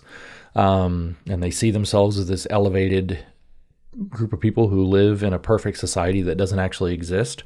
But the general weakness of this liberal intelligentsia, the very smart people, and it's one that gets ascribed unfairly to liberalism itself, is that they're just generally too dumb to realize that sometimes people are dishonest, or that these lowbrow base means like propaganda that are aimed at somebody dumber than them to convince them of things and that do so in ways that are more effective than writing paragraphs of texts and stupid think pieces that nobody except their other fart-sniffing friends read. Like, these people are completely out of touch and are too dumb to realize that there are other tools. Like, these base means like propaganda are much more effective than their thoroughly stupid think pieces and their careful academic articles. These people are fools, right? Who always assume good faith out of intellectual activity because they esteem themselves to be working and arguing in good faith, even if they're not, right? But propaganda is designed not to do that. It's designed to, in bad faith, to deliberately tell part of the truth in order to achieve a rousing end, a sense of necessity, a moral justification from the biased facts that it presents. So these very smart people, the liberal privileged class parties, stumbling around words, these privileged class party people that Hitler's excoriating here are like citizens of Atlantis. They're writers for the Atlantic or whatever. They haven't figured out, they're Atlanteans, right? They haven't figured out, for all their technological advancement, that they're still on the bottom of the ocean and totally lost to the world and in a society that probably doesn't exist. But when this kind of very smart commentariat or the Atlanteans or whatever becomes the primary thinking organ of a liberal society, I think that society is in immediate danger. It's in tremendous danger when we're outsourcing all of our intellectual, popular intellectual work to these disconnected snobs that don't understand propaganda. We're in a lot of danger, and I think that that's where we were in the probably from the 90s to the mid 2010s, and I think it's part of why the left neo-Marxists were so successful at penetrating our society, that the watchers on the wall were actually a class of people who could not understand the drumbeat of propaganda from the woke left, or that participated in it. I think of the story of an urban ethnographer that I knew, PhD in urban ethnography. And so we were talking to this lady and we were like, well, what do you do? And she told us what she did. And she goes into the inner city. She sits down and talks with people who live there, most of whom are black, although racial minorities of other types, and occasionally white people. And she writes down their stories and interprets them through various sociological and woke theories in order to explain what is going on. And it's like, so you're telling the stories of black people. So this is what Herbert Marcuse was talking about back in the day. This is a lot of how the woke stuff happened, was that you have this like neurotic, as this woman turned out to be, this neurotic white woman who went in and talked to black people in small numbers in cities and decided to pass their stories through the lens of her Marxist academic theory and then vomit out a report on what it really was, right? So what I'm saying is that the liberal intelligentsia that then filters that kind of information to the public is going to think, oh, well, that's probably a legitimate enterprise and we have to take its conclusions seriously. My God, the girl has a PhD. And what I'm saying is that they are not prepared for that level of propaganda, right? So that's propaganda that's actually targeting the intelligentsia, but it's also propaganda in that it's transforming the message of what's going on in the city to fit a particular ideological perspective. And so these people are this kind of a propagator of that propaganda. But at any rate, I don't want to digress on these people. I get pissed off. So Hitler says that he learns his skills in propaganda and how propaganda should work by studying the Marxists, as he said about a lot of things. That is the Social Democrats, probably in Germany, which is to say ultimately the German branch of the same party that Lenin went on to call the Bolsheviks. I think they became known as Natballs eventually, the National Bolshevist Bolshevik Party in Germany later. And that's kind of partly a precursor to the Nazi Party. So Lenin calls his party the Social Democratic Party. That's these Marxists, until it became the Bolshevik Party, and then it became the Communist Party. And the Bolsheviks were arguably the first true masters of propaganda. That's important because that's where Hitler was getting these great ideas about how propaganda works. And doesn't that fit, though? So, let's take Ellul seriously about his technological society thesis. If Ellul is right that propaganda is bound up intrinsically with the technological civilization itself, wouldn't it be the emerging industrial communist project that would be the one that develops the first dedicated evil program using that side of the technological society?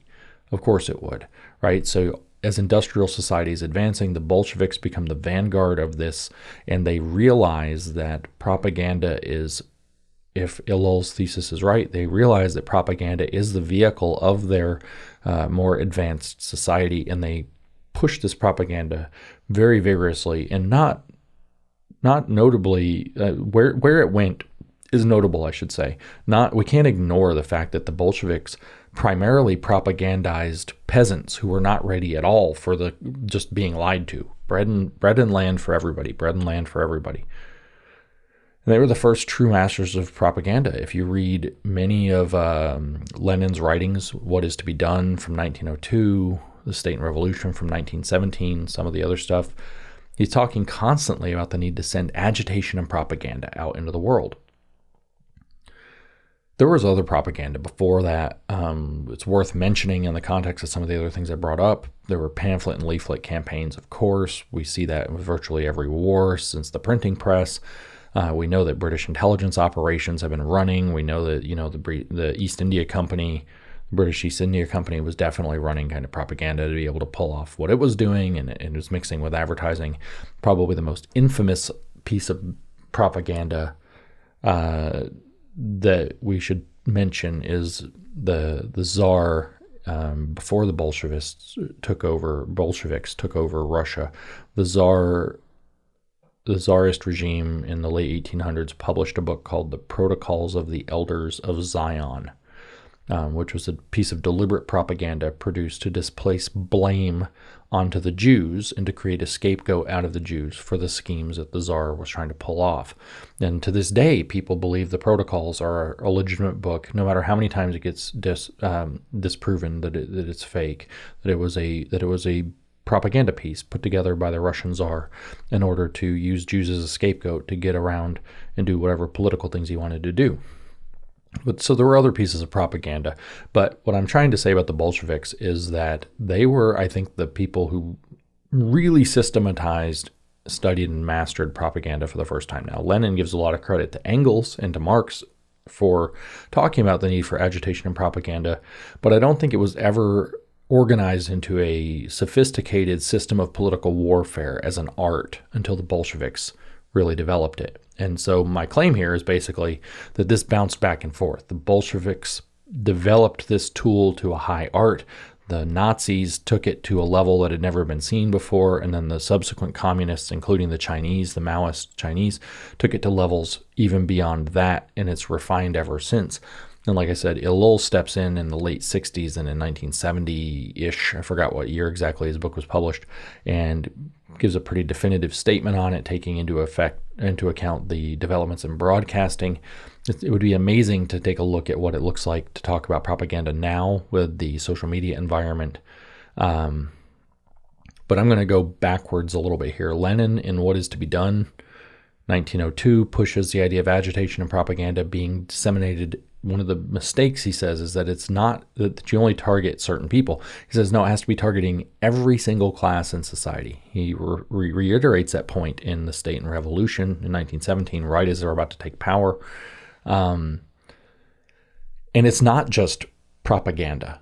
Hitler's talking about propaganda, but it's agitprop, agitation and propaganda, which is, of course, what we heard reading from the two different types that Ellul is talking about. And agitprop, this kind of cute combination of agitation and propaganda, becomes the key instrument in Bolshevik and thus later Soviet and communist success. And that's what Hitler learned from, and that's in addition to studying the British and American propaganda from World War I, and refined into a, unbelievably powerful tool to take good people and get them to commit evil without even realizing they were doing it. What I want to do now to finish, and this is actually a fairly long thing, but I want to read to you a description of agitation and propaganda, agitprop. This is from the December 1978 edition of the communist newspaper Revolution, and they published an essay titled On the Role of Agitation and Propaganda. And the rest of what I'm going to talk about today is going to actually be reading this essay in full so we can better understand the features of the Agitprop battlespace we're forced to live in today. And remember, one of my main objectives is to get people comfortable enough recognizing the agitation part of Agitprop so that it loses its bite. It loses its ability to stir your emotions, to cause you to get pulled in and make bad decisions. And so I'll try to give examples as I go. But it starts this way. It says, communists often talk about the crucial importance of revolutionary agitation and propaganda, and with good reason.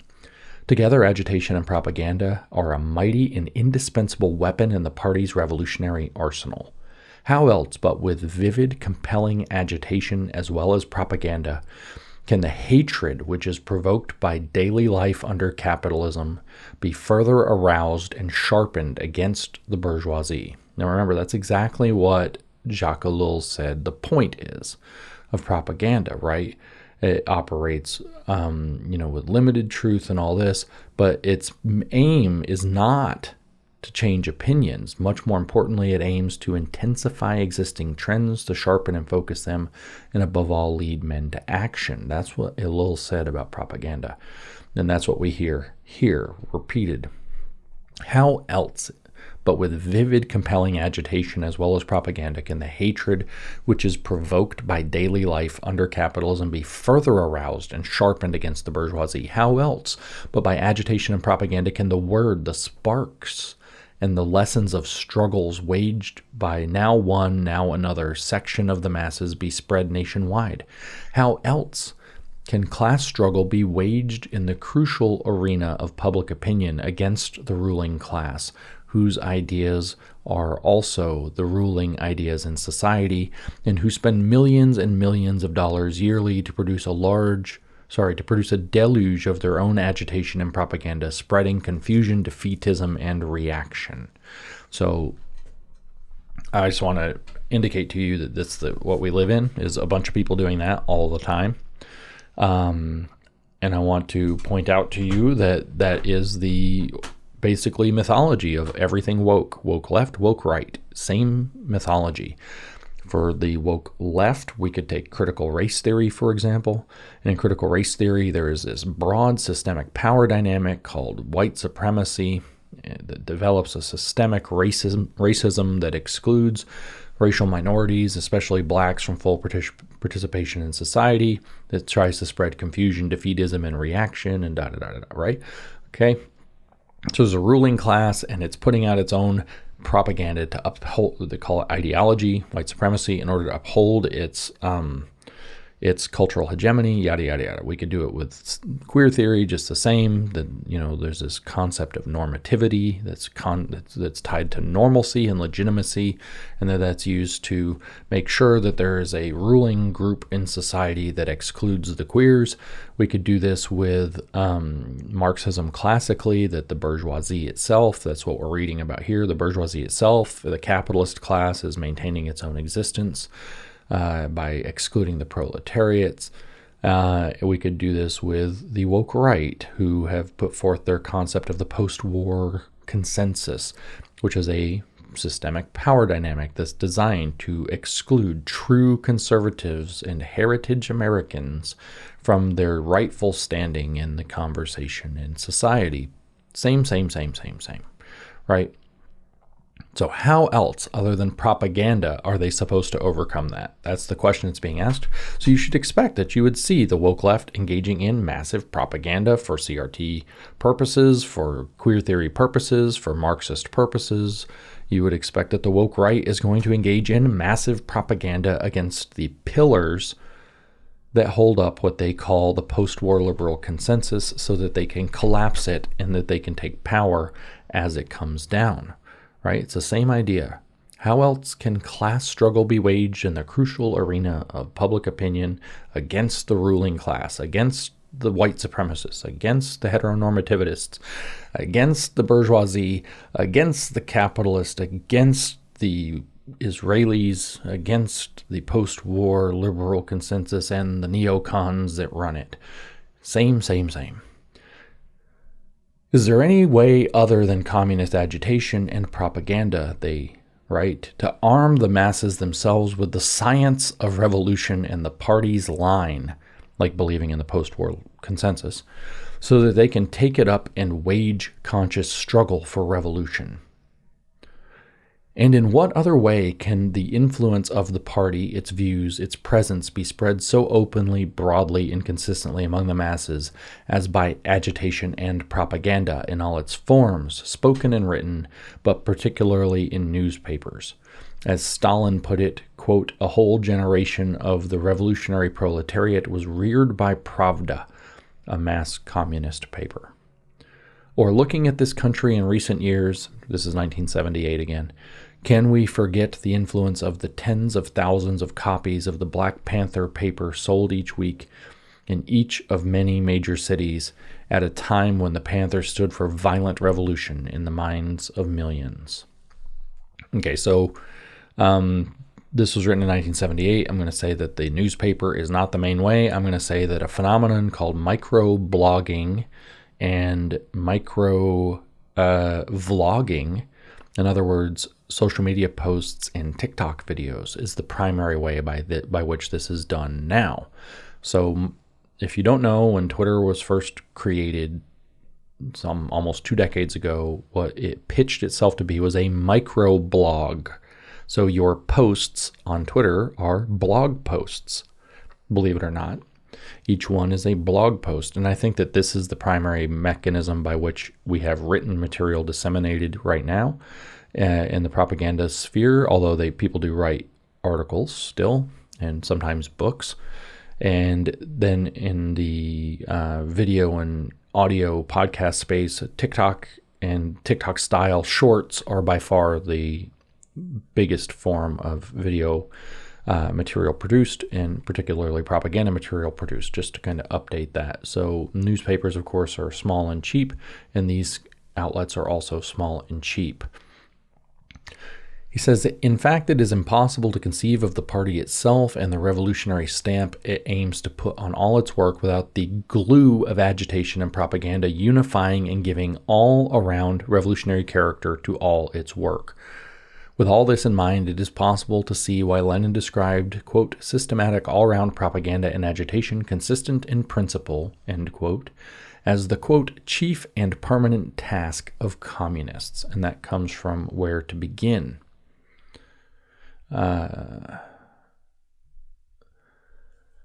And with this in mind today, we must gently step up and sharpen our revolutionary agitation and propaganda. We must give special emphasis to agitation, which overall plays a more central role in our ongoing work. And this is my thesis as well, that we're constantly exposed to agitation more than propaganda. Agitation from agents provocateur and bad actors and people who have become the fake news now, who carry that information, that agitation along as it goes viral, according to the 3 criteria that probably sounded and felt like you and me and everybody else that Ellul lays out. It says, while this includes making full use of the party press and leaflets, it also, so there's your Twitter and such, it also means widely and boldly doing spoken agitation. So there's you going on podcasts and doing your show and saying audacious things, making clips, putting the clips out to make sure that they go viral. How many examples can you think of people whose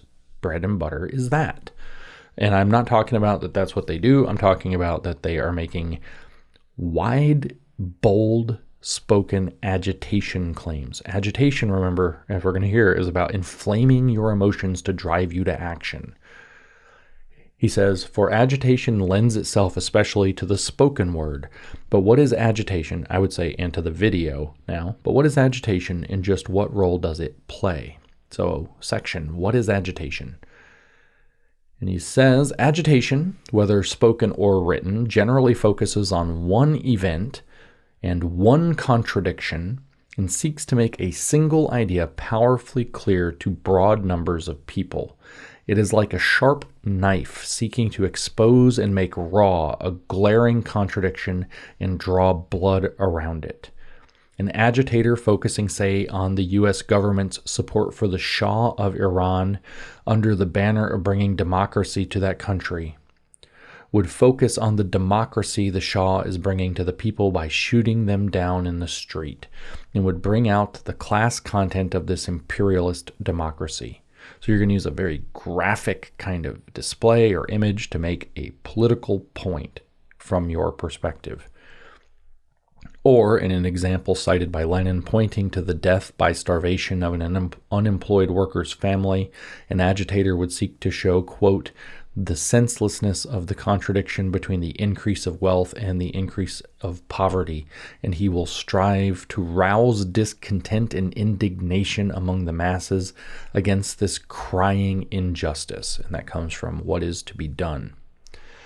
A fuller explanation of this contradiction, Lenin points out, will be left to the propagandist, who has to present many ideas and their interrelation, so propaganda will be understood in an all-around way by smaller numbers of people.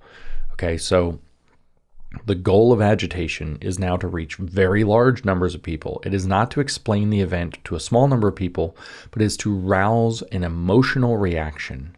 Specifically, he says, senselessness, the contradiction, to rouse discontent and indignation among the masses. So the goal is to rouse lots of people to anger. That's the goal of agitation. You should feel, when you encounter agitation, an emotional response to it. And that's probably an indicator that you might be dealing with it. That's what I'm saying, is it's time to slow down a little bit and ask yourself, is this person a provocateur? Is this person attempting to arouse? Are they attempting to inform me? Are they attempting to arouse an emotional reaction? And what uses are they going to put that emotional reaction to? Because that's what agitation is for. So this goes on. Why then is agitation such a particularly important weapon in the party's hands? Is it just that we want to be more mass than propaganda allows us to be? While we certainly do seek to influence the broadest numbers of people, this is not the heart of the matter. First, agitation is a necessary form of class struggle in order to go at it toe-to-toe with the bourgeoisie for public opinion. The bourgeoisie is constantly drumming its view of events along with its upside-down worldview through the course of a constant stream of particulars. If we abandon this field of battle to the enemy, we will lose by default. Only timely revolutionary agitation can clear up the smoke and point the finger at its source in each of these cases. What Mao said about the process of gaining knowledge is relevant to the role of agitation in building class consciousness. So this comes from Mao's work called On Contradiction. As regards the sequence in the movement of man's knowledge, there is always a gradual growth from the knowledge of the individual and particular things to the knowledge of the things in general. Only after a man knows the particular essence of many different things can he proceed to generalization and know the common essence of things. When man attains the knowledge of this common essence, he uses it as a guide and proceeds to study various concrete things which have not yet been studied or studied thoroughly, and to discover the particular essence of each. Only thus is he able to supplement, enrich, and develop his knowledge of the common essence, and prevent such knowledge from withering or petrifying. These are two processes of cognition, one from the particular to the general, and the other from the general to the particular. Mao here, that was the end of the quote, Mao here and through his works is not advocating stages, which would translate into agitation first and then later propaganda, nor is he separating this whole process from the struggle to change the world, but he is summing up laws of the process of consciousness and what he says applies to the importance of wide-ranging and sharp revolutionary agitation dealing with many different things. What he says here also speaks to the content of agitation. It is exactly by focusing on the particular essence of the thing it is dealing with that agitation plays a part in painting the general picture of capitalist oppression and exploitation. So you might pick a very particular thing about Israel you don't like and you hammer it, right, in order to create a general impression that the United States should not be allied with Israel. Or maybe you just don't know what ally means. You don't know that it's short for alliance. You learned something today. You never know. Exactly because this general picture, the basic class contradiction, resides in an endless number of particular instances, agitation in this way can play its role in pointing toward this common essence, as Mao puts it. This kind of sharply focused agitation around a particular contradiction is not narrow and revisionist. It is quite the opposite of the revisionist line for making everything palpable, to reduce the general down to one or a few particulars. This line with which we have had recent and rich experience with the Mensheviks in our own party ranks seeks to reduce all understanding to the most narrow and banal. If someone should begin to get the idea that imperialism is the enemy in Africa, for example, how terrible, how hopelessly abstract. Quick, let's put a face on the enemy, as they would say, and target some local bank. How much more concrete and how much easier for the masses to swallow. If someone begins to get an inkling that capitalism is behind unemployment, hurry and put that useless spark of understanding. Hurry and put out that useless spark of understanding and pin the blame on the president's policies. So the idea here then with agitation is to make things very specific, to give very colorful examples. And again, the goal is to arouse the emotions and to connect concretely with people. Remember what Hitler said about how it has to work. It has to create a sense of necessity and a sense of moral need, right? So this article goes on to say, this is dead against the correct understanding of the fact that the general resides in the particular, its motion, its thrust. So this is all the dialectics behind it, is basically what this Mao diversion is about.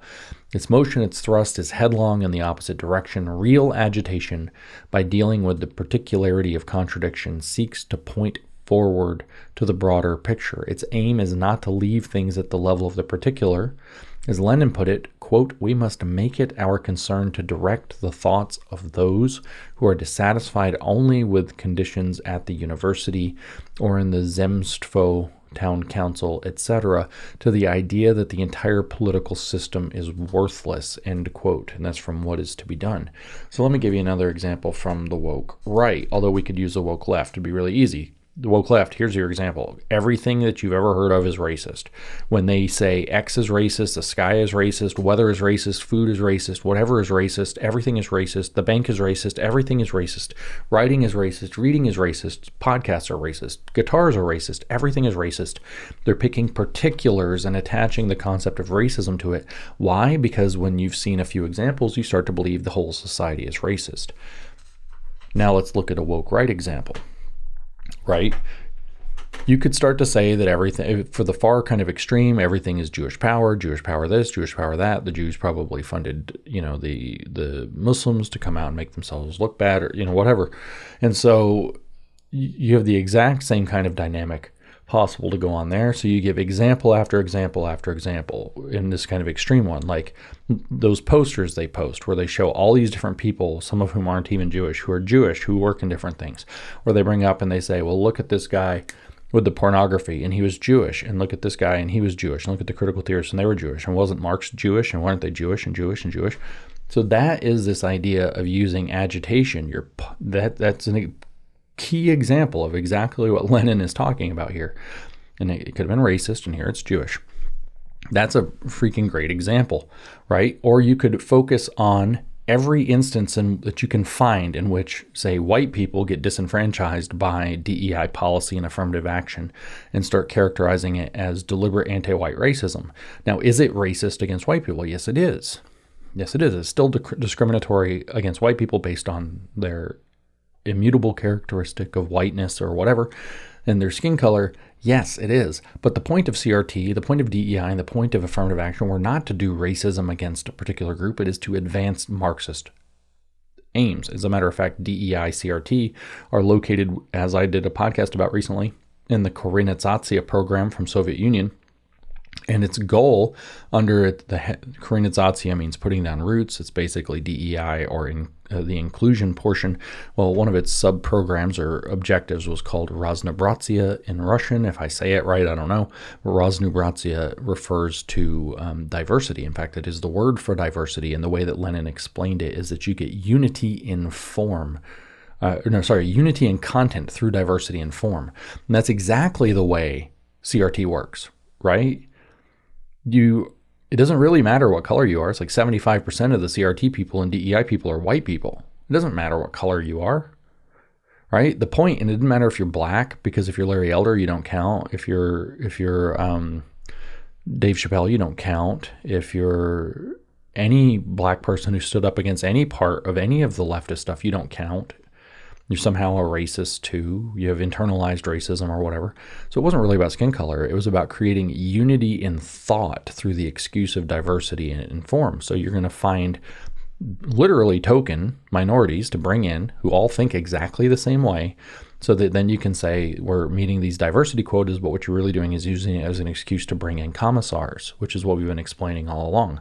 So if you were to mischaracterize this program and say it's deliberate anti-white racism, first of all, you're wrong, because it's 75% or something like that. Is the statistic 78% or something like that of DEI coordinators are white people.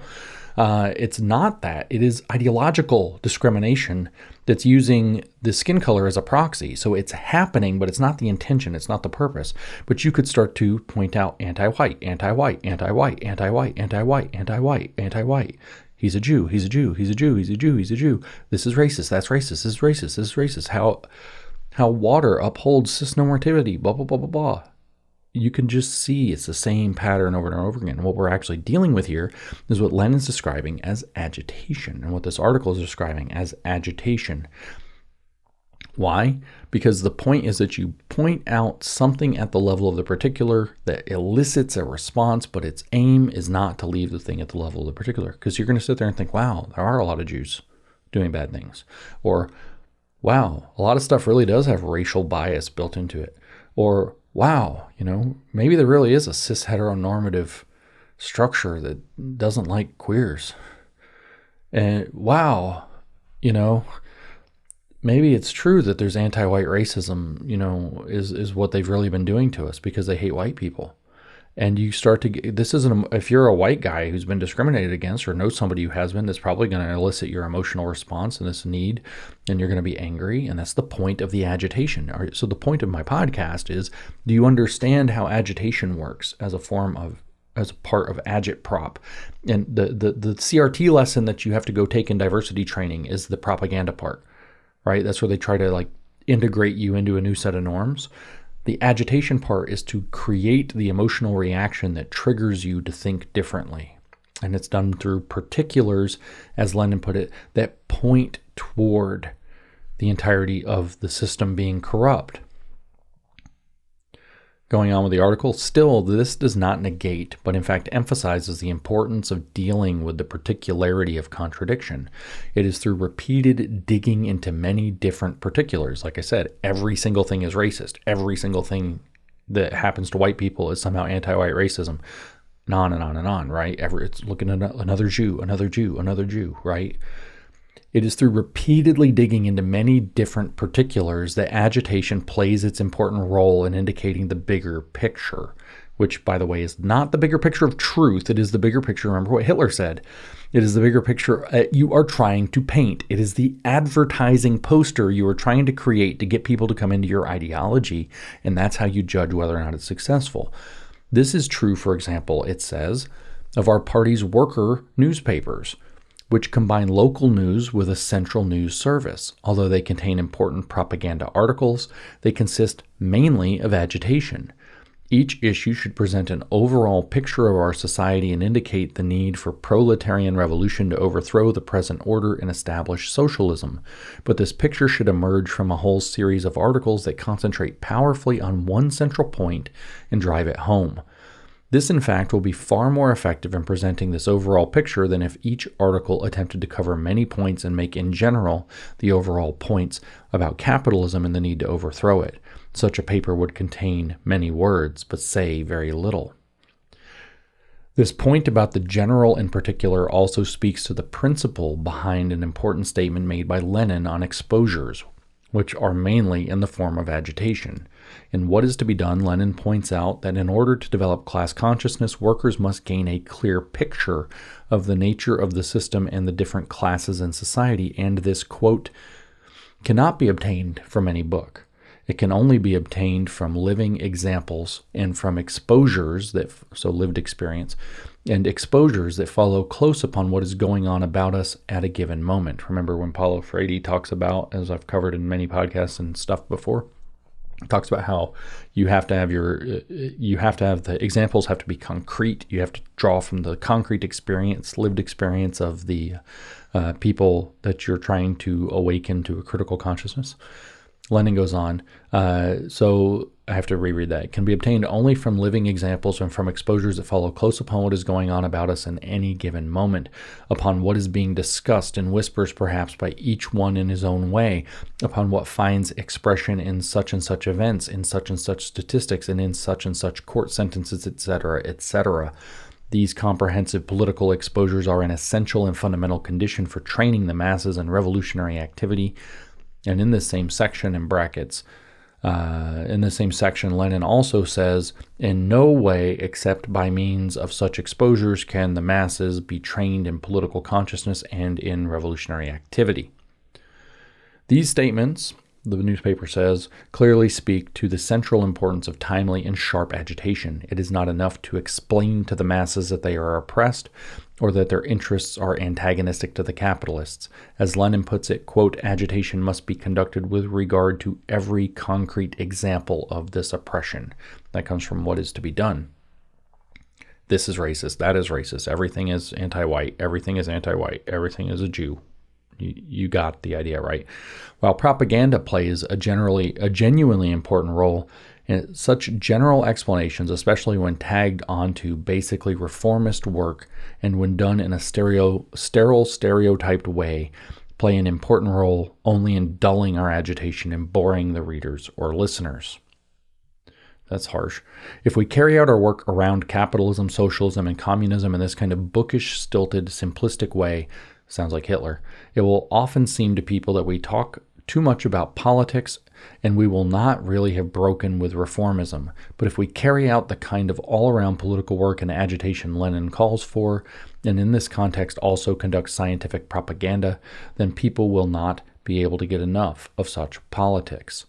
If, for example, around the question of imperialist aggression and war, we largely confine ourselves to repeating the same general statements about imperialism and war and plunder, and the superpowers are contending and preparing for war, we will fall way short of the mark. But if we shed our laziness and really dig into the heart of what imperialism means in 1,000 specific instances to the people of the whole world, if we actually expose the real conditions, feelings, and struggles of the masses subjected to imperialist enslavement, as well as the actual character of wars fought by the imperialists, then we will be making real strides in the crucial task of instilling among the American workers a hatred for the American flag and all it stands for. Next section is called Contradiction, the Heart of Agitation. All this speaks to the need to sharpen our agitation to make it more revolutionary. And as already indicated in a number of ways, the key to this, the heart of agitation, is a grasp on the question of contradiction. When we speak of doing exposures, for example, what are we basically speaking of exposing? Contradiction and its class content. Exposure means revealing what is hidden and covered up. This, however, means more than radical muckraking, although bourgeois muck should indeed be raked for raw material that concretely exposes the class character of society. Fundamentally, what is hidden and covered up by capitalism are the basic laws and class character of the contradictions in society. Behind such murky mists as equal exchange, work for wages, democracy, and national interests lie exploitation, capitalist dictatorship, and worldwide reaction, all of which demand the sharp knife of exposure, especially agitation, to lay them bare and raw. The task of laying bare contradiction has to be grasped consciously. in opposition to eclectic, reformist, and boring stuff that meanders here and wanders there, kind of like this article. Communists must muster revolutionary spirit and science to develop agitation that dives right to the heart of the contradiction and rips the bourgeoisie and bourgeois society. A contradiction bared raises people's interest and also raises their fighting spirit. If we grasp contradiction, then our agitation will really hound and tear at the bourgeoisie. If we grasp contradiction, then our agitation can powerfully popularize and draw the lessons from the struggles of the people.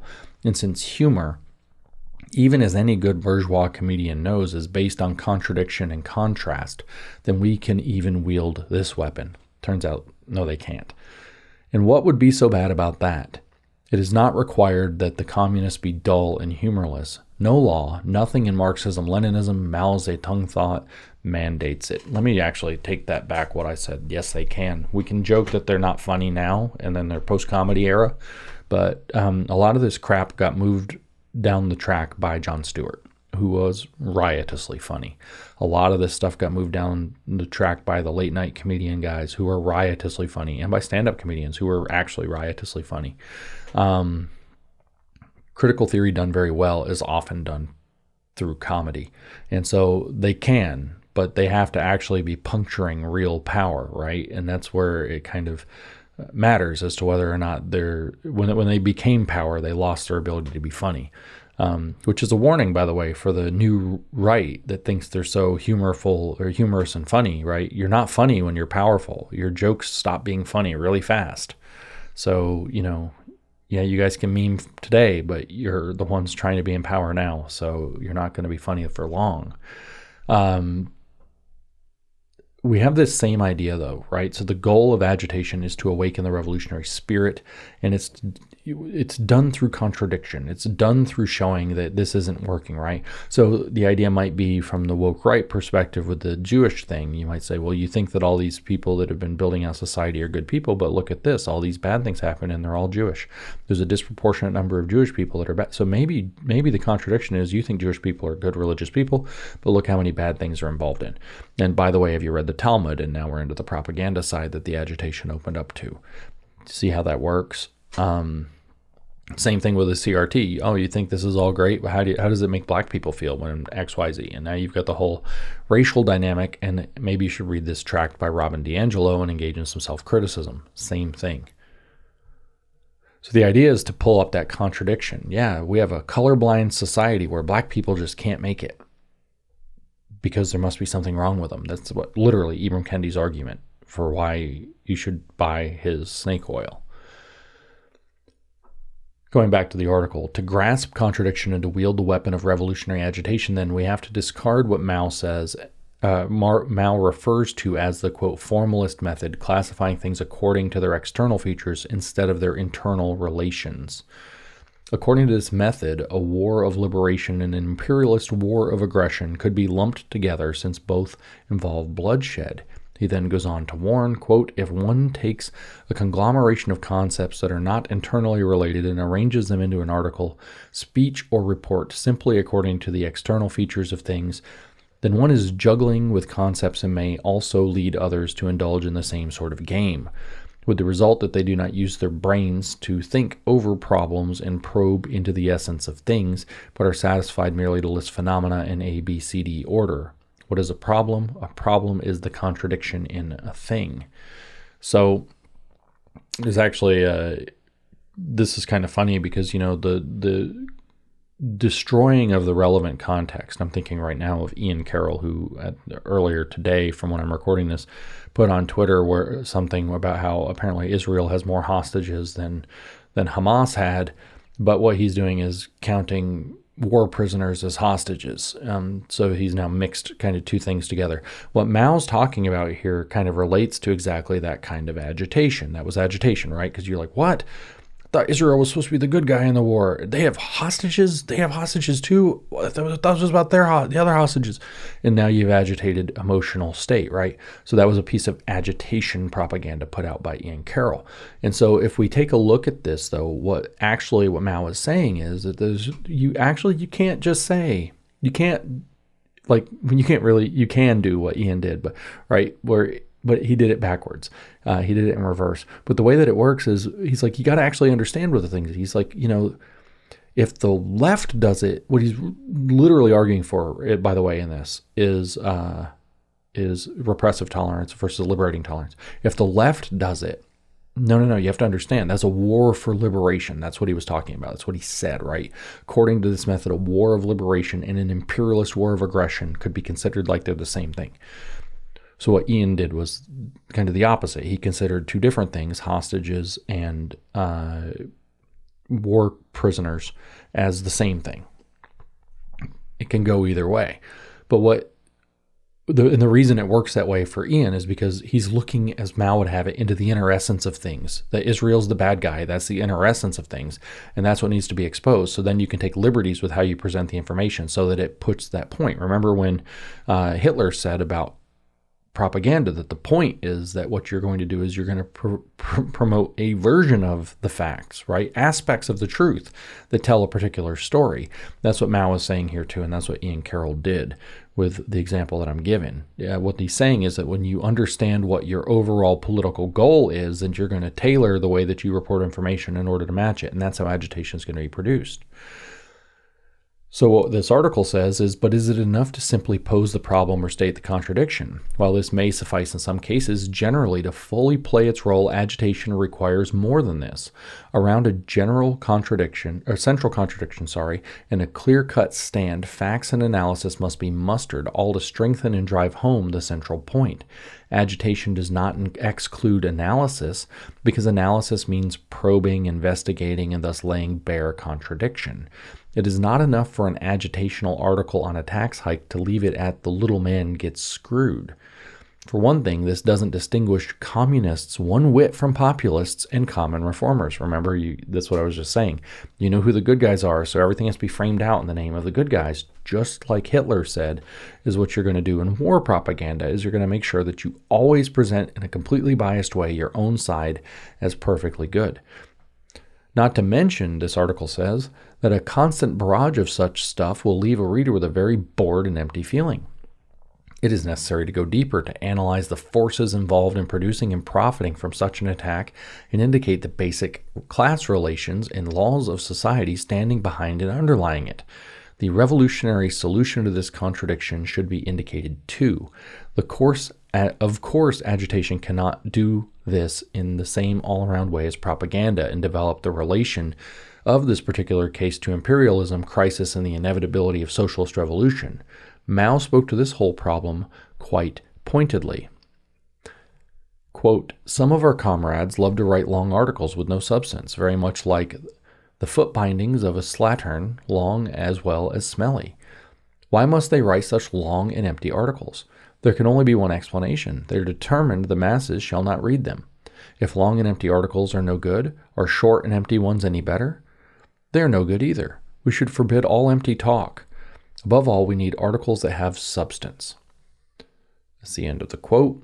Going on, when exposing the bourgeoisie, revolutionary agitation must, above all, be bloodthirsty. It must mercilessly lay bare the vicious oppression and disgusting hypocrisy of the bourgeoisie. The need for violent overthrow of this rotten system should pierce every issue of our newspapers. It must break clearly with all notions of bourgeois respectability, reformism, or trade unionism, and speak wholeheartedly for the proletariat, the class that has truly nothing to lose but its chains. How else is it possible to cut through the crusty layers of crud, including bourgeois ideology that permeate bourgeois society and certainly penetrate into the working class? So there's a piece, this is all propaganda, by the way, and there's a piece of agitation buried in the propaganda, right? They must speak wholeheartedly for the proletariat, and here it is, the class that truly has nothing to lose but its chains. Well, the experience, this was written in 1978, bro. The experience of the communist countries that had existed up to 1978 is that the proletariat pretty much lost effing everything. So it turns out, by trying to get rid of their chains, they took up new chains and ended up in a much worse situation, right? So it turns out that's a lie, but it's a rousing lie, right? It's the kind of story that they tell to get, all we have to lose is our chains, we're the little guy, in a functioning society where there's freedom. You have the whole functioning society where there's freedom part to lose, as it turns out. But, you're just a little guy. You're a little guy. So that's agitating, right? You're the guy who doesn't have really anything to lose in this society. And notice the trick there. You don't have much to lose in this society because you're at the bottom, right? Yeah, well, the fact is you still have the society to lose, and then you're worse off. So that's how the agitation actually works. It makes you feel like, I don't have anything to lose, so I might as well be a revolutionary. But the fact is, it's doing so by disguising the fact that you have a lot to lose by losing the society, which is what you would get by becoming a revolutionary. Quoting from Mao, he says, "We must firmly uphold the truth, and truth requires a clear-cut stand. We communists have always disdained to conceal our views. Newspapers run by our party and all the propaganda work of our party should be vivid, clear-cut, and sharp, and should never mutter and mumble," just like what Ellul says about what Goebbels said.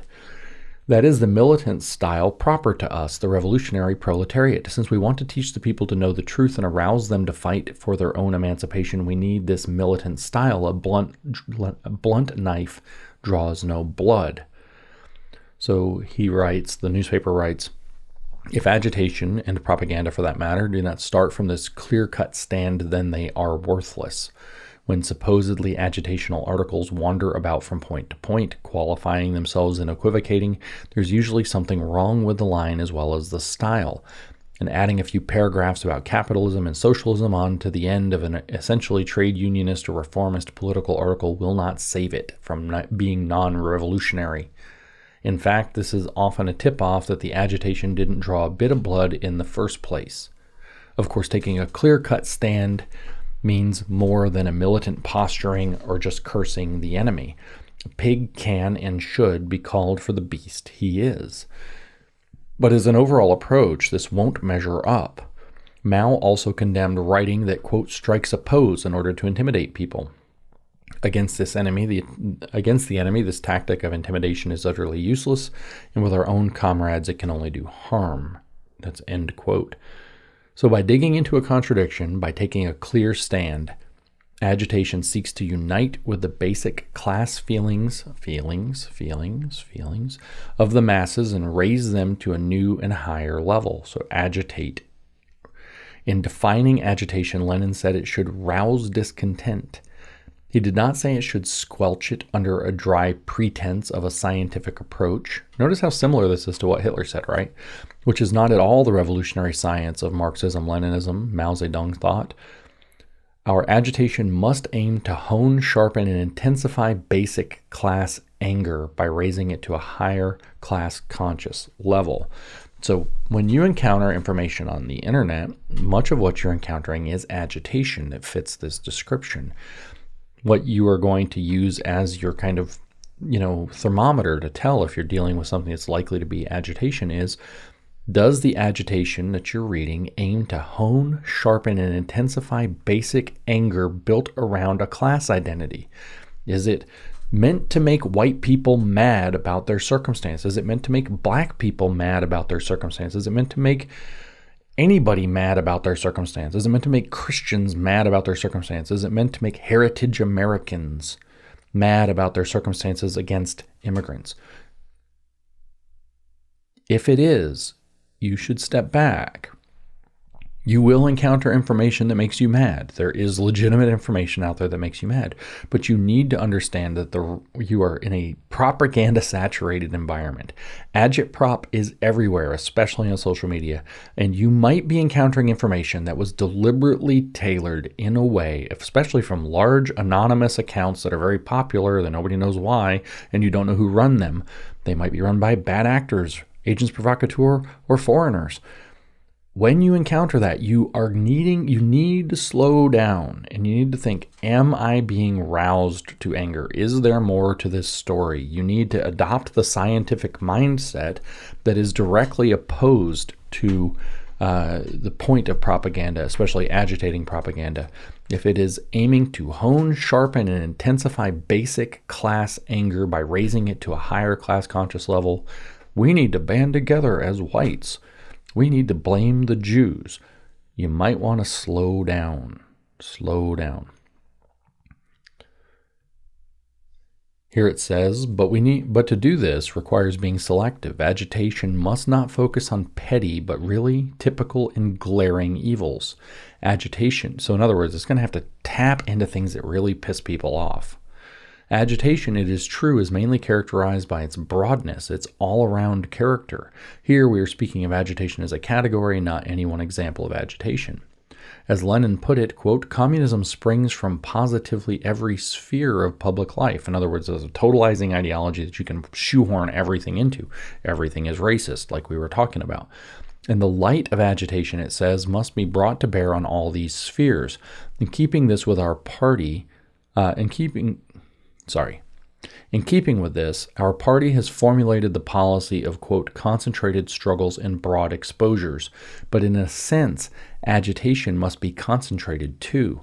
There are some events that lend themselves much more than others to powerfully laying bare the contradictions of capitalism, or whatever else you want. Take, for example, the Houston cops' murder of Chicano veteran Joe Torres and the resulting $1 fine imposed on these pigs. Because it was concentrated so starkly on the contradictions of national oppression and police terror, there was a deep response among the masses to agitation around this. Imagine if they pulled that same trick in like 2020 or something. Many took up as their own the excellent agitational slogan, Joe Torres dead, cops go free. That's what the rich call democracy. They love little rhyming slogans, don't they? Other, less stark events, such as the personal story of an immigrant worker, for example, may also powerfully typify and concentrate broadly felt and important contradictions. Get ready for some of those, by the way, ladies and gentlemen. But many other events cannot and will not have the same effect. Understanding this and carrying this through requires the mass line. The point Mao made about methods of leadership applies here. Quote, take the ideas of the masses, scattered and unsystematic ideas, and concentrate them through study, turn them into concentrated and systematic ideas, then go to the masses and propagate and explain these ideas until the masses embrace them as their own. End quote. So that's the mass line. You take what the masses are rumbling about, then you focus them in a particular useful direction. We call this reflexivity now. Then you feed it back to them in a way that's going to agitate them into flying off the handle.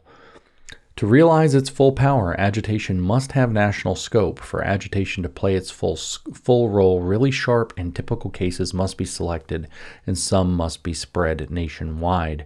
For this reason, as well as to provide for unity of the political line, the worker newspapers are linked together into a network by the party centrally, which provides these papers with exposure and propaganda on a national scale. So what can we take from that, which sounded like a boring, silly little paragraph that's off the point? The point is, what you're going to find is that agitation is working typically in campaigns that are coordinated. This is a lot easier with the internet than with linkages of newspapers that they had to use in 1978. But you can expect that there are networks of influencers who are like, you put it out and then I'll say something, then I'll amplify it, then I'll say something, then you say something, then you say something. And so you create the reflexive image across all of social media that everybody's talking about something right now. What would be an example of that?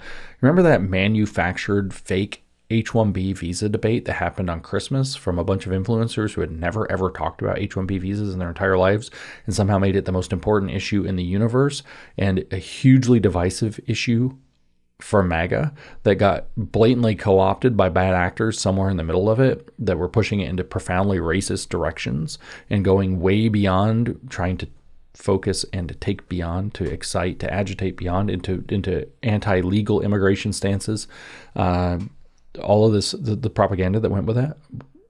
You could imagine that the influencer networks are linked together into a network by the party centrally, which provides these networks with exposure and propaganda on a social media wide scale, to reappropriate that last part of how it works. So those things I talked about in the podcast before about We Are the Fake News Now, very important to realize the role that these cross-pollinating or cross-promotional influencer networks play in creating the illusion of a current thing that everybody has to talk about, which might very well be tied into or a door opening for an agitation campaign that you've probably now been put through.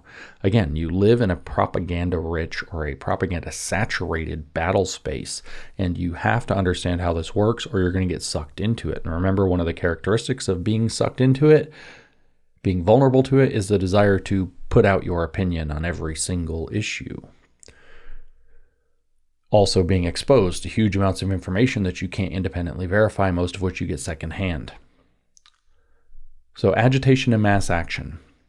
Agitation that sharply exposes the bourgeoisie and puts forward the struggles of the people will clearly be a powerful force in relation to the task of mobilizing people for struggles against the enemy. But it is important to be clear on just how agitation does relate to this task. Lenin points out clearly in What is to be Done that agitation is not a call to action.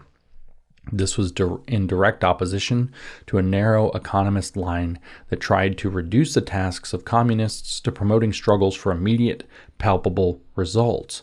In speaking about the Bolsheviks' revolutionary agitation and propaganda around a famine in Russia, Lenin sarcastically remarked, quote, "Their articles contained, oh horror, not a single, can you imagine it, not a single concrete demand promising palpable results. Poor doctrinaires," end quote. If agitation is seen basically as calls to action, then communists, far from being tribunes of people, will become chickens with their heads cut off and petty reformers running after everything and accomplishing nothing. So you got to do something different. You're not just going to be putting out calls to action. Your typical agitation isn't that. It's something that's stirring up your emotions. The point of agitation in Agitprop, agitation and propaganda, is to stir you up, is to rouse your emotions, is to piss you off, make you mad, make you feel like there is a moral and practical necessity to start doing something. Lenin, of course, it says, while opposing this revisionist line, was hardly against bringing the masses forward in action. The Bolsheviks constantly did so around major questions of all sorts.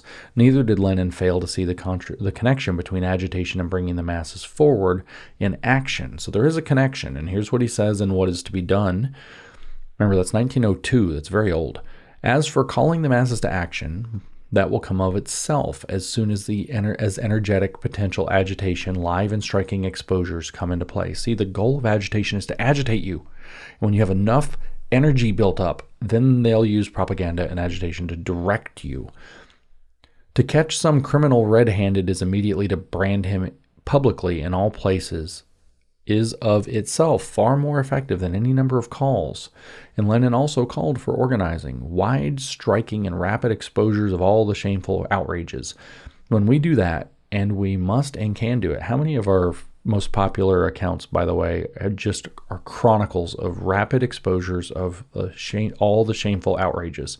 And were they made very big? Were they amplified to large size? Did they provide a steady stream so that every time you opened your social media app, they were at the top of your social media feed, providing you with something that pissed you off? I'm not saying that they were doing this intentionally. I'm saying that they, in fact, were probably co-opted. But we can think of several accounts that worked exactly that way, that did nothing but promote imagery of stuff that just pisses you off all the time. Wide, striking, rapid exposures of all the shameful outrages.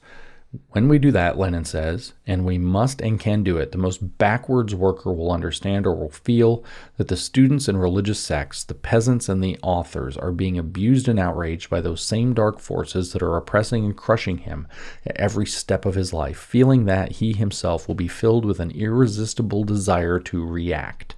End quote. So the goal of agitation is to create that feeling, which will then be mobilized after it's brewed up big enough.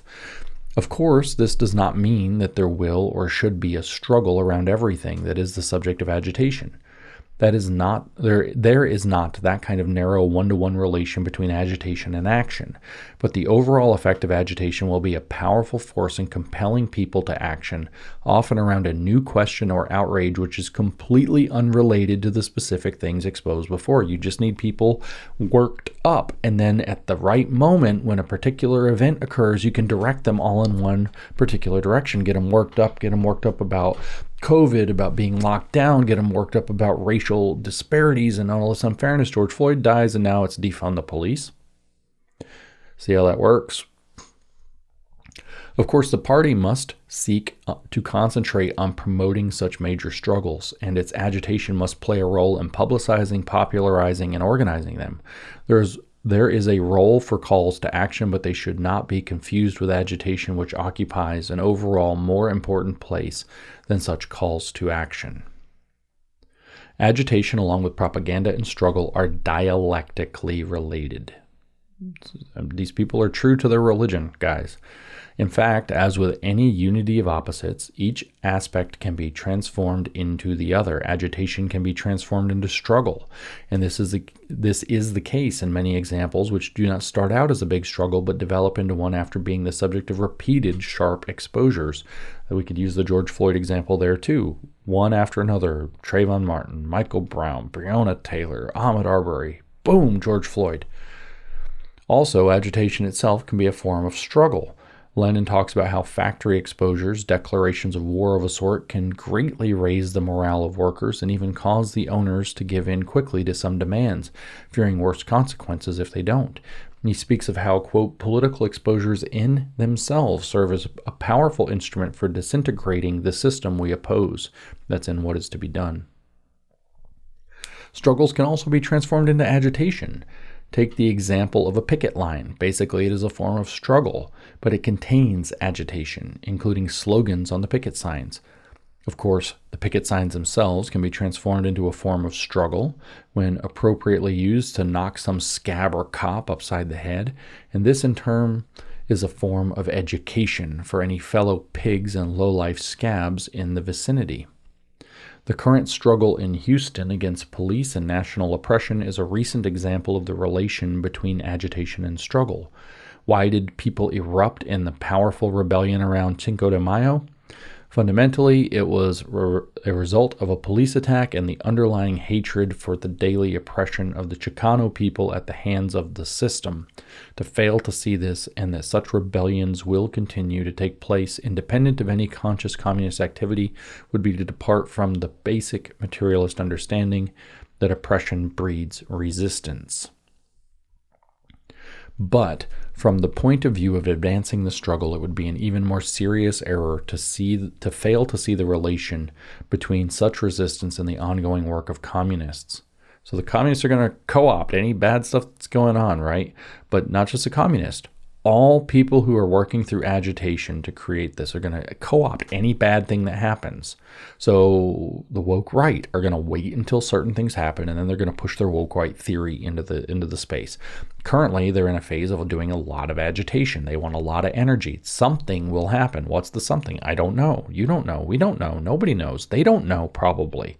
But something will eventually occur into which they can pour that agitation and anger and take it in a particular direction. Your job between now and then is to start searching for within yourself to figure out if you've been agitated to where you're going to be able to be taken advantage of by this group, how they can channel it into anything is they're going to say, this is what true conservatives do now. This is what real Christians do now, because this emergency occurred. Something has happened. We must do something.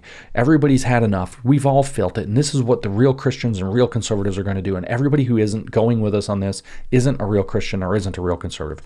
That's how they'll channel all of that built up agitation. So you need to start dismantling the agitation that they've built up in you. Because they're going to co-opt everything. That's what this article just now tells us. The communists or the fascists, sure, whatever, the same thing, are going to co-opt this. Co-opt any opportunity that they have after they've built up lots of agitation energy. That's what this section was about. Before the rebellion, he says, there had been months of persistent agitation and action by the party and other mass organizations, exposing and going straight up against the capitalists and cops around the murder of Joe Torres and combating all sorts of reformist dead-end schemes advanced as a solution to police terror. This has had a major effect, especially in focusing the anger of the masses against the class enemy. So it was no accident that when the people rebelled on the night of Cinco de Mayo, many took up the slogan, Joe Torres dead, cops go free, that's what the rich call democracy, as a battle cry against the murdering cops. So it's exactly what I just described. Something will eventually happen, like Cinco de Mayo, and the agitation that was produced by the agitators, in this case communists, but it could be the woke right, will be poured into a particular direction. And I told you the vehicle, at least that the woke right will use.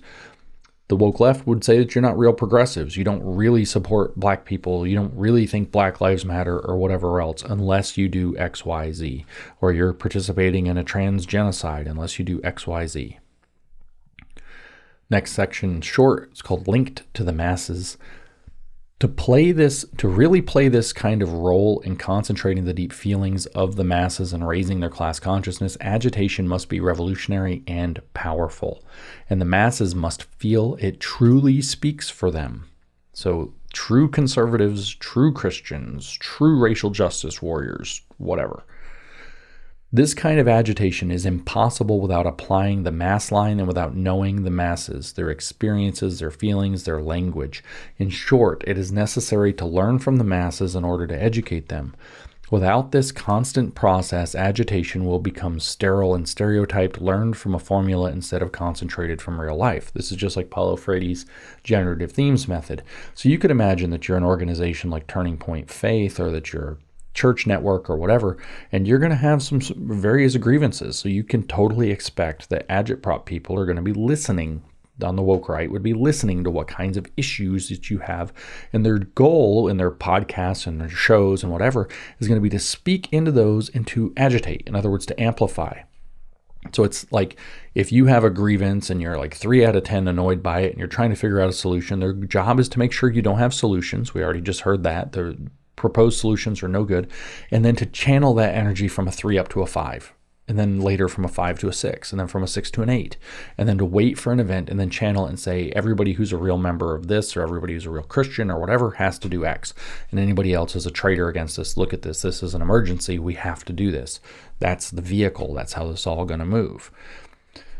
But learning from the masses, they tell us, knowing them and knowing them well, as Mao puts it, is not a question of individual self-cultivation, rubbing elbows with the masses. Learning, too, involves agitation. Lenin made this point, for example, when writing during an ebb period about what kind of investigation was needed to determine when a new rise of the revolutionary tide was at hand. While pointing to the need for a detailed study and analysis of Russia's economic crisis, he stressed that it was not enough. Quote, if the general groundwork exists, does it not permit us to conclude whether the depression will for a time retard the mass struggle of the workers in general, or whether at a certain stage of events the same depression will not push new masses and fresh forces into the political struggle? To answer such a question, there is only one way: to keep a careful finger on the pulse of the country's whole political life, and especially the state of the movement and the mood of the mass of the proletariat. End quote. In the same article, we're told Lenin insists that the key to this was to, quote, multiply tenfold our agitation among the mass of the proletariat. So that's how you keep your finger on the pulse, is you poke it. You poke them, you agitate, see how they respond, and then you take what you get and you amplify it. His conclusion was, quote, only agitation can reveal on a broad scale the real state of mind of the masses. Only agitation can make for close cooperation between the party and the whole working class, only making use for the purposes of political agitation of every strike, of every important event or issue in the working class life, of all conflicts within the ruling classes or between one section of those classes or another and the autocracy, of every speech by a social democrat or communist in the Duma, and of every new expression of the counter-revolutionary party of the government, etc. Only work like this can once again close the ranks of the revolutionary proletariat and provide accurate material for judging the speed with which conditions for a new and more decisive battle is coming to a head. And the article this is from is called The Assessment of the Present Situation. That's by Lenin. So the central role of agitation, then they come to, all of this, he says, underscores and gives broader dimension to the overall importance of agitation. In fact, for communists, agitation is key in giving revolutionary political identity to their work. So I ask you, why do so many of these entities that are pushing woke right activities and beliefs use agitation? Why do they use this leftist method that is key in giving revolutionary political identity to communists? Because they're running the same kind of program, hence justifying calling them woke right. It's part of the tactical guide. Agitation should be the glue holding all communist political work together. Does this mean the party should be a propaganda sect or an agitation sect? No, it shouldn't be any kind of sect. But the party collectively and comrades individually should be, in Lenin's phrase, tribunes of the people, and agitation is central to that. This brings us back from a different angle to the statement by Lenin quoted earlier in the article that, quote, in no way except by means of such exposures can the masses be trained in political consciousness and revolutionary activity. Even though in the same passage Lenin was combating the revisionist Martinov's theory of, quote, raising the activity of the working masses, Lenin is not arguing against the principled and divisive role of struggle, including the fact that people can learn more in the course of struggle, especially broad and revolutionary struggle, than by being told. But Lenin is arguing against a narrow conception of communists' tasks and a line of bowing to and tailing after spontaneous struggle.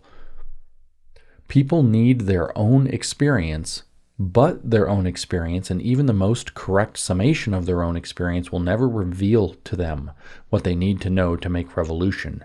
These points were dealt with at length in the article Sharpen Weapon of the Party Press in Revolution, June 1978. But it should be pointed out again that it is impossible to do revolutionary work in today's non-revolutionary situation. That's what actually Soros says too, by the way. Soros says that you can only make massive social change in the midst of a reflexive situation in which there is a wide gap between what is believed and what is actually true. So that's what he says are these revolutionary situations, and he says that you cannot do revolution in a non-revolutionary situation, but you can create the revolutionary situation. How? Well, he says reflexivity, but the answer is agitprop. It's in fact agitation and propaganda. And so pointed out that it's impossible to do revolutionary work in today's non-revolutionary situation, to strain at the limits of the objective situation simply by building the struggles that are going on today, or merely, even mainly, doing agitation and propaganda directly in relation to them. See, you got to build the revolutionary potential by doing agitprop. All-around revolutionary work is impossible without maximizing the role of revolutionary agitation and propaganda in relation to every sort of event in society. So you've got to heat society up. You've got to get it boiling. You've got to get all that energy built up in agitation. And then you either manufacture or wait for a key event. Manufactured is what we call a false flag, like Kristallnacht in Nazi Germany, to use an example back from that part of the podcast, or J6. And so you're gonna create a false flag environment, or you're going to wait till something organic happens, like George Floyd being on video like that, and then you're gonna push the line hard, and you're gonna use all that boiled up agitation to create revolution. All this, he says, becomes clearer still when we grasp that in today's situation, communist work is preparatory work. Woke right work is preparatory work, building up strength for the revolutionary showdown that lies ahead. In the future, in a revolutionary situation, agitation will play a role on an even greater scale. It will be crucial in reaching broad sections of the masses, rousing their energy, heroism, and enthusiasm, and focusing their efforts on the most important tasks of the hour as the situation develops through intense and rapid twists and turns. Today, the work is preparatory in a different and more long-term sense. In combating narrow views of such preparation, Lenin said, "We ask our economists, What do they mean by the gathering of the working class strength for the struggle? Is it not evident that this means the political training of the workers so that all the aspects of our vile autocracy are revealed to them? And he said that in What Is to Be Done. The article says, this kind of all-around work is impossible without broad revolutionary agitation. Only after all that because this is an article about Agitprop, about agitation and propaganda. Only after all that does he turn to propaganda. Grasping today's period as one of preparation also sheds light on the role and importance of propaganda today. Whether in the form of carrying out exposures, analyzing developments in the various movements or society as a whole, or of directly propagating Marxism, propaganda is at all times a crucial part of the struggle against the bourgeoisie and its grip on the masses. There are many questions and topical issues that demand more thoroughgoing illumination that only propaganda can provide. Today, for example, such questions as Buy America, B-U-Y, like Buy American, purchase American products or whatever, made in America. Immigration and illegals and inflation, to name a few, are on the minds of many and are the constant subject of reactionary propaganda by the bourgeoisie. Notice the communist tendency here is that everything is propaganda, so they have to propagandize too, right? So when you put out information, it's propaganda by the bourgeoisie, and when they decide to be lunatics, it's their own propaganda, and they're justified because all communication really is propaganda. That's how they always think. While each of these questions and many others must be the subject of agitation, such questions also clearly demand to be taken up by propaganda. In this way, the reactionary theories and explanations of the bourgeoisie can be dissected, the root of these questions in capitalist society can be traced, and their links to the present imperialist crisis and the need for socialist revolution can be shown in an all-around way. But today, there's a more general reason for giving special attention to propaganda, though agitation should now play a more central role in the party's work, because this is a period of preparation and not a period in which giant forces are being drawn around and into the party. It is a period in which special effort can and must be made in training the advanced forces, including training them in the science of Marxism, Leninism, and the line of the party. This requires a leap in understanding, and in this leap, propaganda plays the key part. This does not mean that training the advanced can be isolated from mass struggle or from the tasks of doing all-around exposure of the system, mainly through agitation, and raising the general level of the consciousness of the masses. It cannot. But exactly because propaganda, which includes spreading the science of Marxism, Leninism, and Mao Zedong thought, involves so many ideas and more thoroughly goes into the basic questions, such as the inevitability of crisis and the laws of imperialism, it plays the decisive part in enabling people to get a clear grasp of the stand, outlook, and method of Marxism. So, what do we have here? In the language of the cult dynamics of wokeness that I've talked about in the past, you have that agitation is primarily for the large body of outer school members and potential new recruits that aren't part of the program in order to rouse their emotions and get them to do something. That's the masses. Meanwhile, propaganda, unlike agitation, is mostly meant to bring people into the inner school and to refine inner school belief, to increase their ability. So that's what I said earlier, that going out in the street and screaming Black Lives Matter was the agitation, and the propaganda was the DEI training that you had to go to at work as a result of that. That's the difference that's being presented here. But in the language of the cult, propaganda is for the inner school and to bring people into the inner school who are ready, and agitation is for the outer school or the masses. So this does not imply propaganda is... So let's pause for a second and talk about that for the woke right. Right? So their propaganda are their articles talking, these long, boring, stupid articles talking about elite theory or talking about the friend-enemy distinction or any of the stupid philosophy that they're all into, the fascist stuff that they're all into. Maybe it's the long, boring articles about, what else do they talk about? The post-war consensus and all this nonsense. That's for the people who are already initiated. That's for the inner school and for the people who are kind of sympathetic, who are ready to cross over. Right? That's for those people that are on the cusp of outer school to inner school. They're going from initiate to acolyte, right? They're really becoming woke right, so to speak. Meanwhile, all of it's anti-white racism, look at all these Jews, that's agitation, and that's meant to provoke people who are just kind of lightly coming across this. They're not really into the woke right stuff all the way, but they're being drawn into it. So that's the parallel there. Agitation versus propaganda in the woke right context. This does not imply propaganda, we're back to the article, this does not imply propaganda is only for the advanced and agitation is for the broad masses. So he's going to nuance what I just actually articulated. For one thing, even though propaganda will, as Lenin put it, be understood as an integral whole only by a comparatively few persons, it will be understood in part by quite a few more. So this is where I'm talking about that boundary between the outer school and inner school, how you're going to cross over from being one of the agitated masses, activated masses, and move into being one of the acolytes who's bought into the philosophy. Propaganda is going to help facilitate that. You're actually, if you're at that high end of agitation, you're probably a prime target for receiving propaganda to be brought into the cult.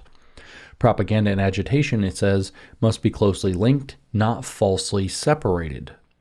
So that makes sense because it's one giant cult with different layers. Lenin argued against the view, quote, that a workers' newspaper should devote its pages exclusively to matters that immediately and directly concern the spontaneous working class movement, and leave everything pertaining to the theory of socialism, science, politics, questions of party organization, etc., to a periodical for the intelligentsia.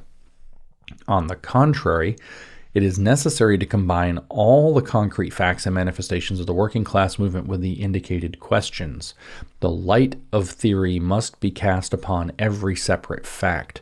Propaganda on the questions of politics and party organization must be carried on among the broad masses of the working class, and these questions must be dealt with in the work of agitation. End quote. That's from Draft of a Declaration of the Editorial Board of Iskra and Zarya. Of course, they tell us Lenin did not mush everything together and made distinctions according to the needs of the struggle and of different sections, both in regard to class composition and political understanding of the masses. The declaration quoted above was in fact introducing two publications, one of which he said should serve mainly for propaganda and the other mainly for agitation.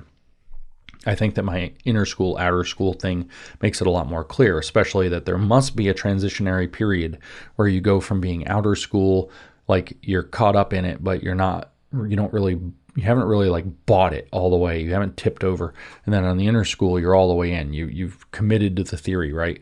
Propaganda is going to be one of the primary bridges for that. Agitation's like putting fuel in the tank and taking Adderall, I guess, is really a better way to put it. It's like taking an amphetamine, and then propaganda is like doing the study that's going to pull you into the cult. It goes on. Today, our party also publishes various kinds of literature, including different periodicals. Revolution, the organ of our party's central committee, contains chiefly propaganda. Its main audience is advanced workers, party supporters, and other revolutionary-minded people, as well as party members, and it seeks especially to answer the questions most decisive for them in organizing the party's work. The worker newspapers, on the other hand, reach a broader audience. Their overall role is political exposure, and they contain mainly agitational articles along with some important propaganda. This is not a matter of division between talking down and highfalutin academics. It is aimed at moving struggle and consciousness forward. Mao also said, "The cadres are the advanced elements of the masses, and generally have received more education. Literature and art of a higher level are entirely necessary for them. To ignore this would be a mistake." This was from his talks at the Yan'an Forum on Literature and Art. By arming the masses with an understanding of the basic events in society and the party's actions, and by arming them with a scientific outlook, that means Marxism, by the way, propaganda plays an important role. The party cannot adopt the view that revolution will be made by a conscious party leading the blind masses in struggle against their oppression. This is nothing but the heroes make history line. Through the work of the party, both learning and leading, and together with the development of the objective situation, larger and larger sections of the masses must become increasingly class consciousness and armed with revolutionary science, aka be in the cult. This is certainly important to stress in the U.S. today. This is so because of both because of the influence of revisionism internationally and because of the strong pull of pragmatism historically in this country. Quote, never mind the reasons. If it works, do it. This leads to a weakening of Marxist propaganda and a downplaying of theoretical work, which provides the underpinning and much material for both propaganda and agitation. There can be no revolutionary party that does not make a radical rupture in theory and practice with this whole approach. One reflection of this thinking, we're very near the end now, which has found its way into our own ranks, especially with the right idealism and economism of the departed Mensheviks, is the downplaying of the importance of propagandizing among the broad masses against the influence of opportunist lines. While it is true that no opportunist group exerts wide influence among the masses at this time, it would be a dumb joke to think we live in a vacuum, which contains only the party, the masses, and the bourgeoisie. It would be even more foolish to think that in the minds of the masses, the Revolutionary Communist Party is the first and only group they ever heard of that calls itself revolutionary. Especially those workers who are most awakening to political life are likely to be aware of or even influenced by several different groups, including opportunists. But if correctly understood and acted upon, this can be turned from a bad thing into a good thing. Marxism and an understanding of Marxism develops in struggle against bourgeois society, including phony Marxism and other opportunism. Sounds like a religion. And the viewpoint and interests of the proletariat become clearer in contrast to the views and interests of other classes. When propaganda is developed that exposes opportunist lines and their class basis, this struggle between Marxism and opportunism can greatly raise the class consciousness of advanced workers and bring them closer to the party. I'm not going to dwell because I don't want to drag this out and it's not that important, but for whatever it's worth, the communists of strict obedience, as these people would be considered, would definitely consider all the woke stuff as opportunists now that it didn't work. If it worked, they totally would have claimed it, but it didn't work. And now it's looking bad, and it was a bunch of corporate people and banks and politicians. So now they're going to claim that it was opportunism. And that's why it failed. It was because it was opportunists and not real Marxism. And we might see this turn. I don't know. The left is pretty brain dead right now.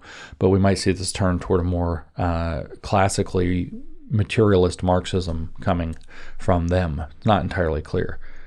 2 paragraphs remaining. Propaganda and agitation must today be closely linked together and expanded in their scope in order for the party to truly meet its responsibilities to the struggle. And those responsibilities are great in expanding, both in uniting with and developing today's movement and in safeguarding the future, upholding the revolutionary interests of the working class. Sorry, this last part's not that exciting or pertinent. This sentence is, though. Revolutionary agitation and propaganda are weapons of a special sort. That's exactly what Hitler said too. They are weapons in smashing the chains of the pessimistic revisionist view described by Lenin as, quote, that struggle is desirable which is possible, and the struggle which is possible is that which is going on at the present moment, end quote, from what is to be done. They enable the party to relate closely to today's key events of society and to present the level of struggle present level of struggle without being chained to this level, without revolving everything around it.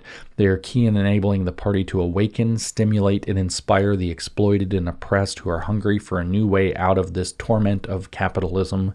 Agitation and propaganda are vital in nourishing the seeds of the future in the movement of today. So that is this article from, I think it was from Revolution, which is obviously their propaganda magazine, newspaper that they were publishing, the Communist Party was publishing. This is from December 1978. It's volume 3, number 15, if anybody wants to look it up, on the role of agitation and propaganda. I wanted to read it to you in full, even though some of it was tedious and kind of what seems like it's off the topic, because I want you to understand, again, we live in this very propaganda-rich environment. We live in a propaganda-saturated environment We live in a propaganda battle space. We do not have the opportunity, if Jacques Ellul is right, to escape that battle space, that we must therefore adjust ourselves to the battle space. And I think that the only way we can adjust ourselves to that battle space is by learning how propaganda and agitation work, learning how they affect us, what their purposes are. So this was a very long podcast about the issue, but it actually shows you that the point of the propaganda is to educate the leadership class in the cult doctrine of the totalitarian program, whereas agitation is designed instead to arouse anger, arouse emotions, arouse excitement, arouse energy that can and will be directed later through further agitation and propaganda to achieve the agenda and aims and goals of the totalitarian party. So I hope that this is helpful and clarifying. I know it's very long and some of it was very tedious, but propaganda is a weapon. It is a weapon that takes place in a psychological warfare battle space. That psychological warfare battle space is intrinsically tied to the technological environment that we live in, the world that we live in today. You cannot escape this, so you therefore must prepare for it. I would encourage you to start looking to see, are you dealing with agitprop, agitation and propaganda, in particular the agitating part, and look for ways that you can start to tell, is this meant to manipulate emotions? Is this telling a one-sided biased line, like a kind of a drum beat that repeats and repeats and repeats? Is this targeting a low information, low engagement sector with the intention of getting their emotions up? And then learning not just to step back from it for yourself and get that out of you so that you're not going to be a willing tool when the moment arises for the mass line, but rather also that you are able to help other people see that this is the kind of manipulation that we're dealing with. Because the fewer people that participate in a reflexive environment, when that reflexive environment launches, the weaker it is. The less likely the reflexive campaign will succeed. The way that you diffuse a reflexive campaign, or what we might call a psyops today, agitation and propaganda psyops, the way that you diffuse that is by getting as many people to realize that it is a bogus manipulation with an agenda-driven end as possible. The more clearly you can articulate how it's built up your emotions, how it's manipulating your emotions, especially that tool, all true progressives, all true leftists, all true Americans, all true conservatives, all true Christians are going to think this way now because it's an emergency.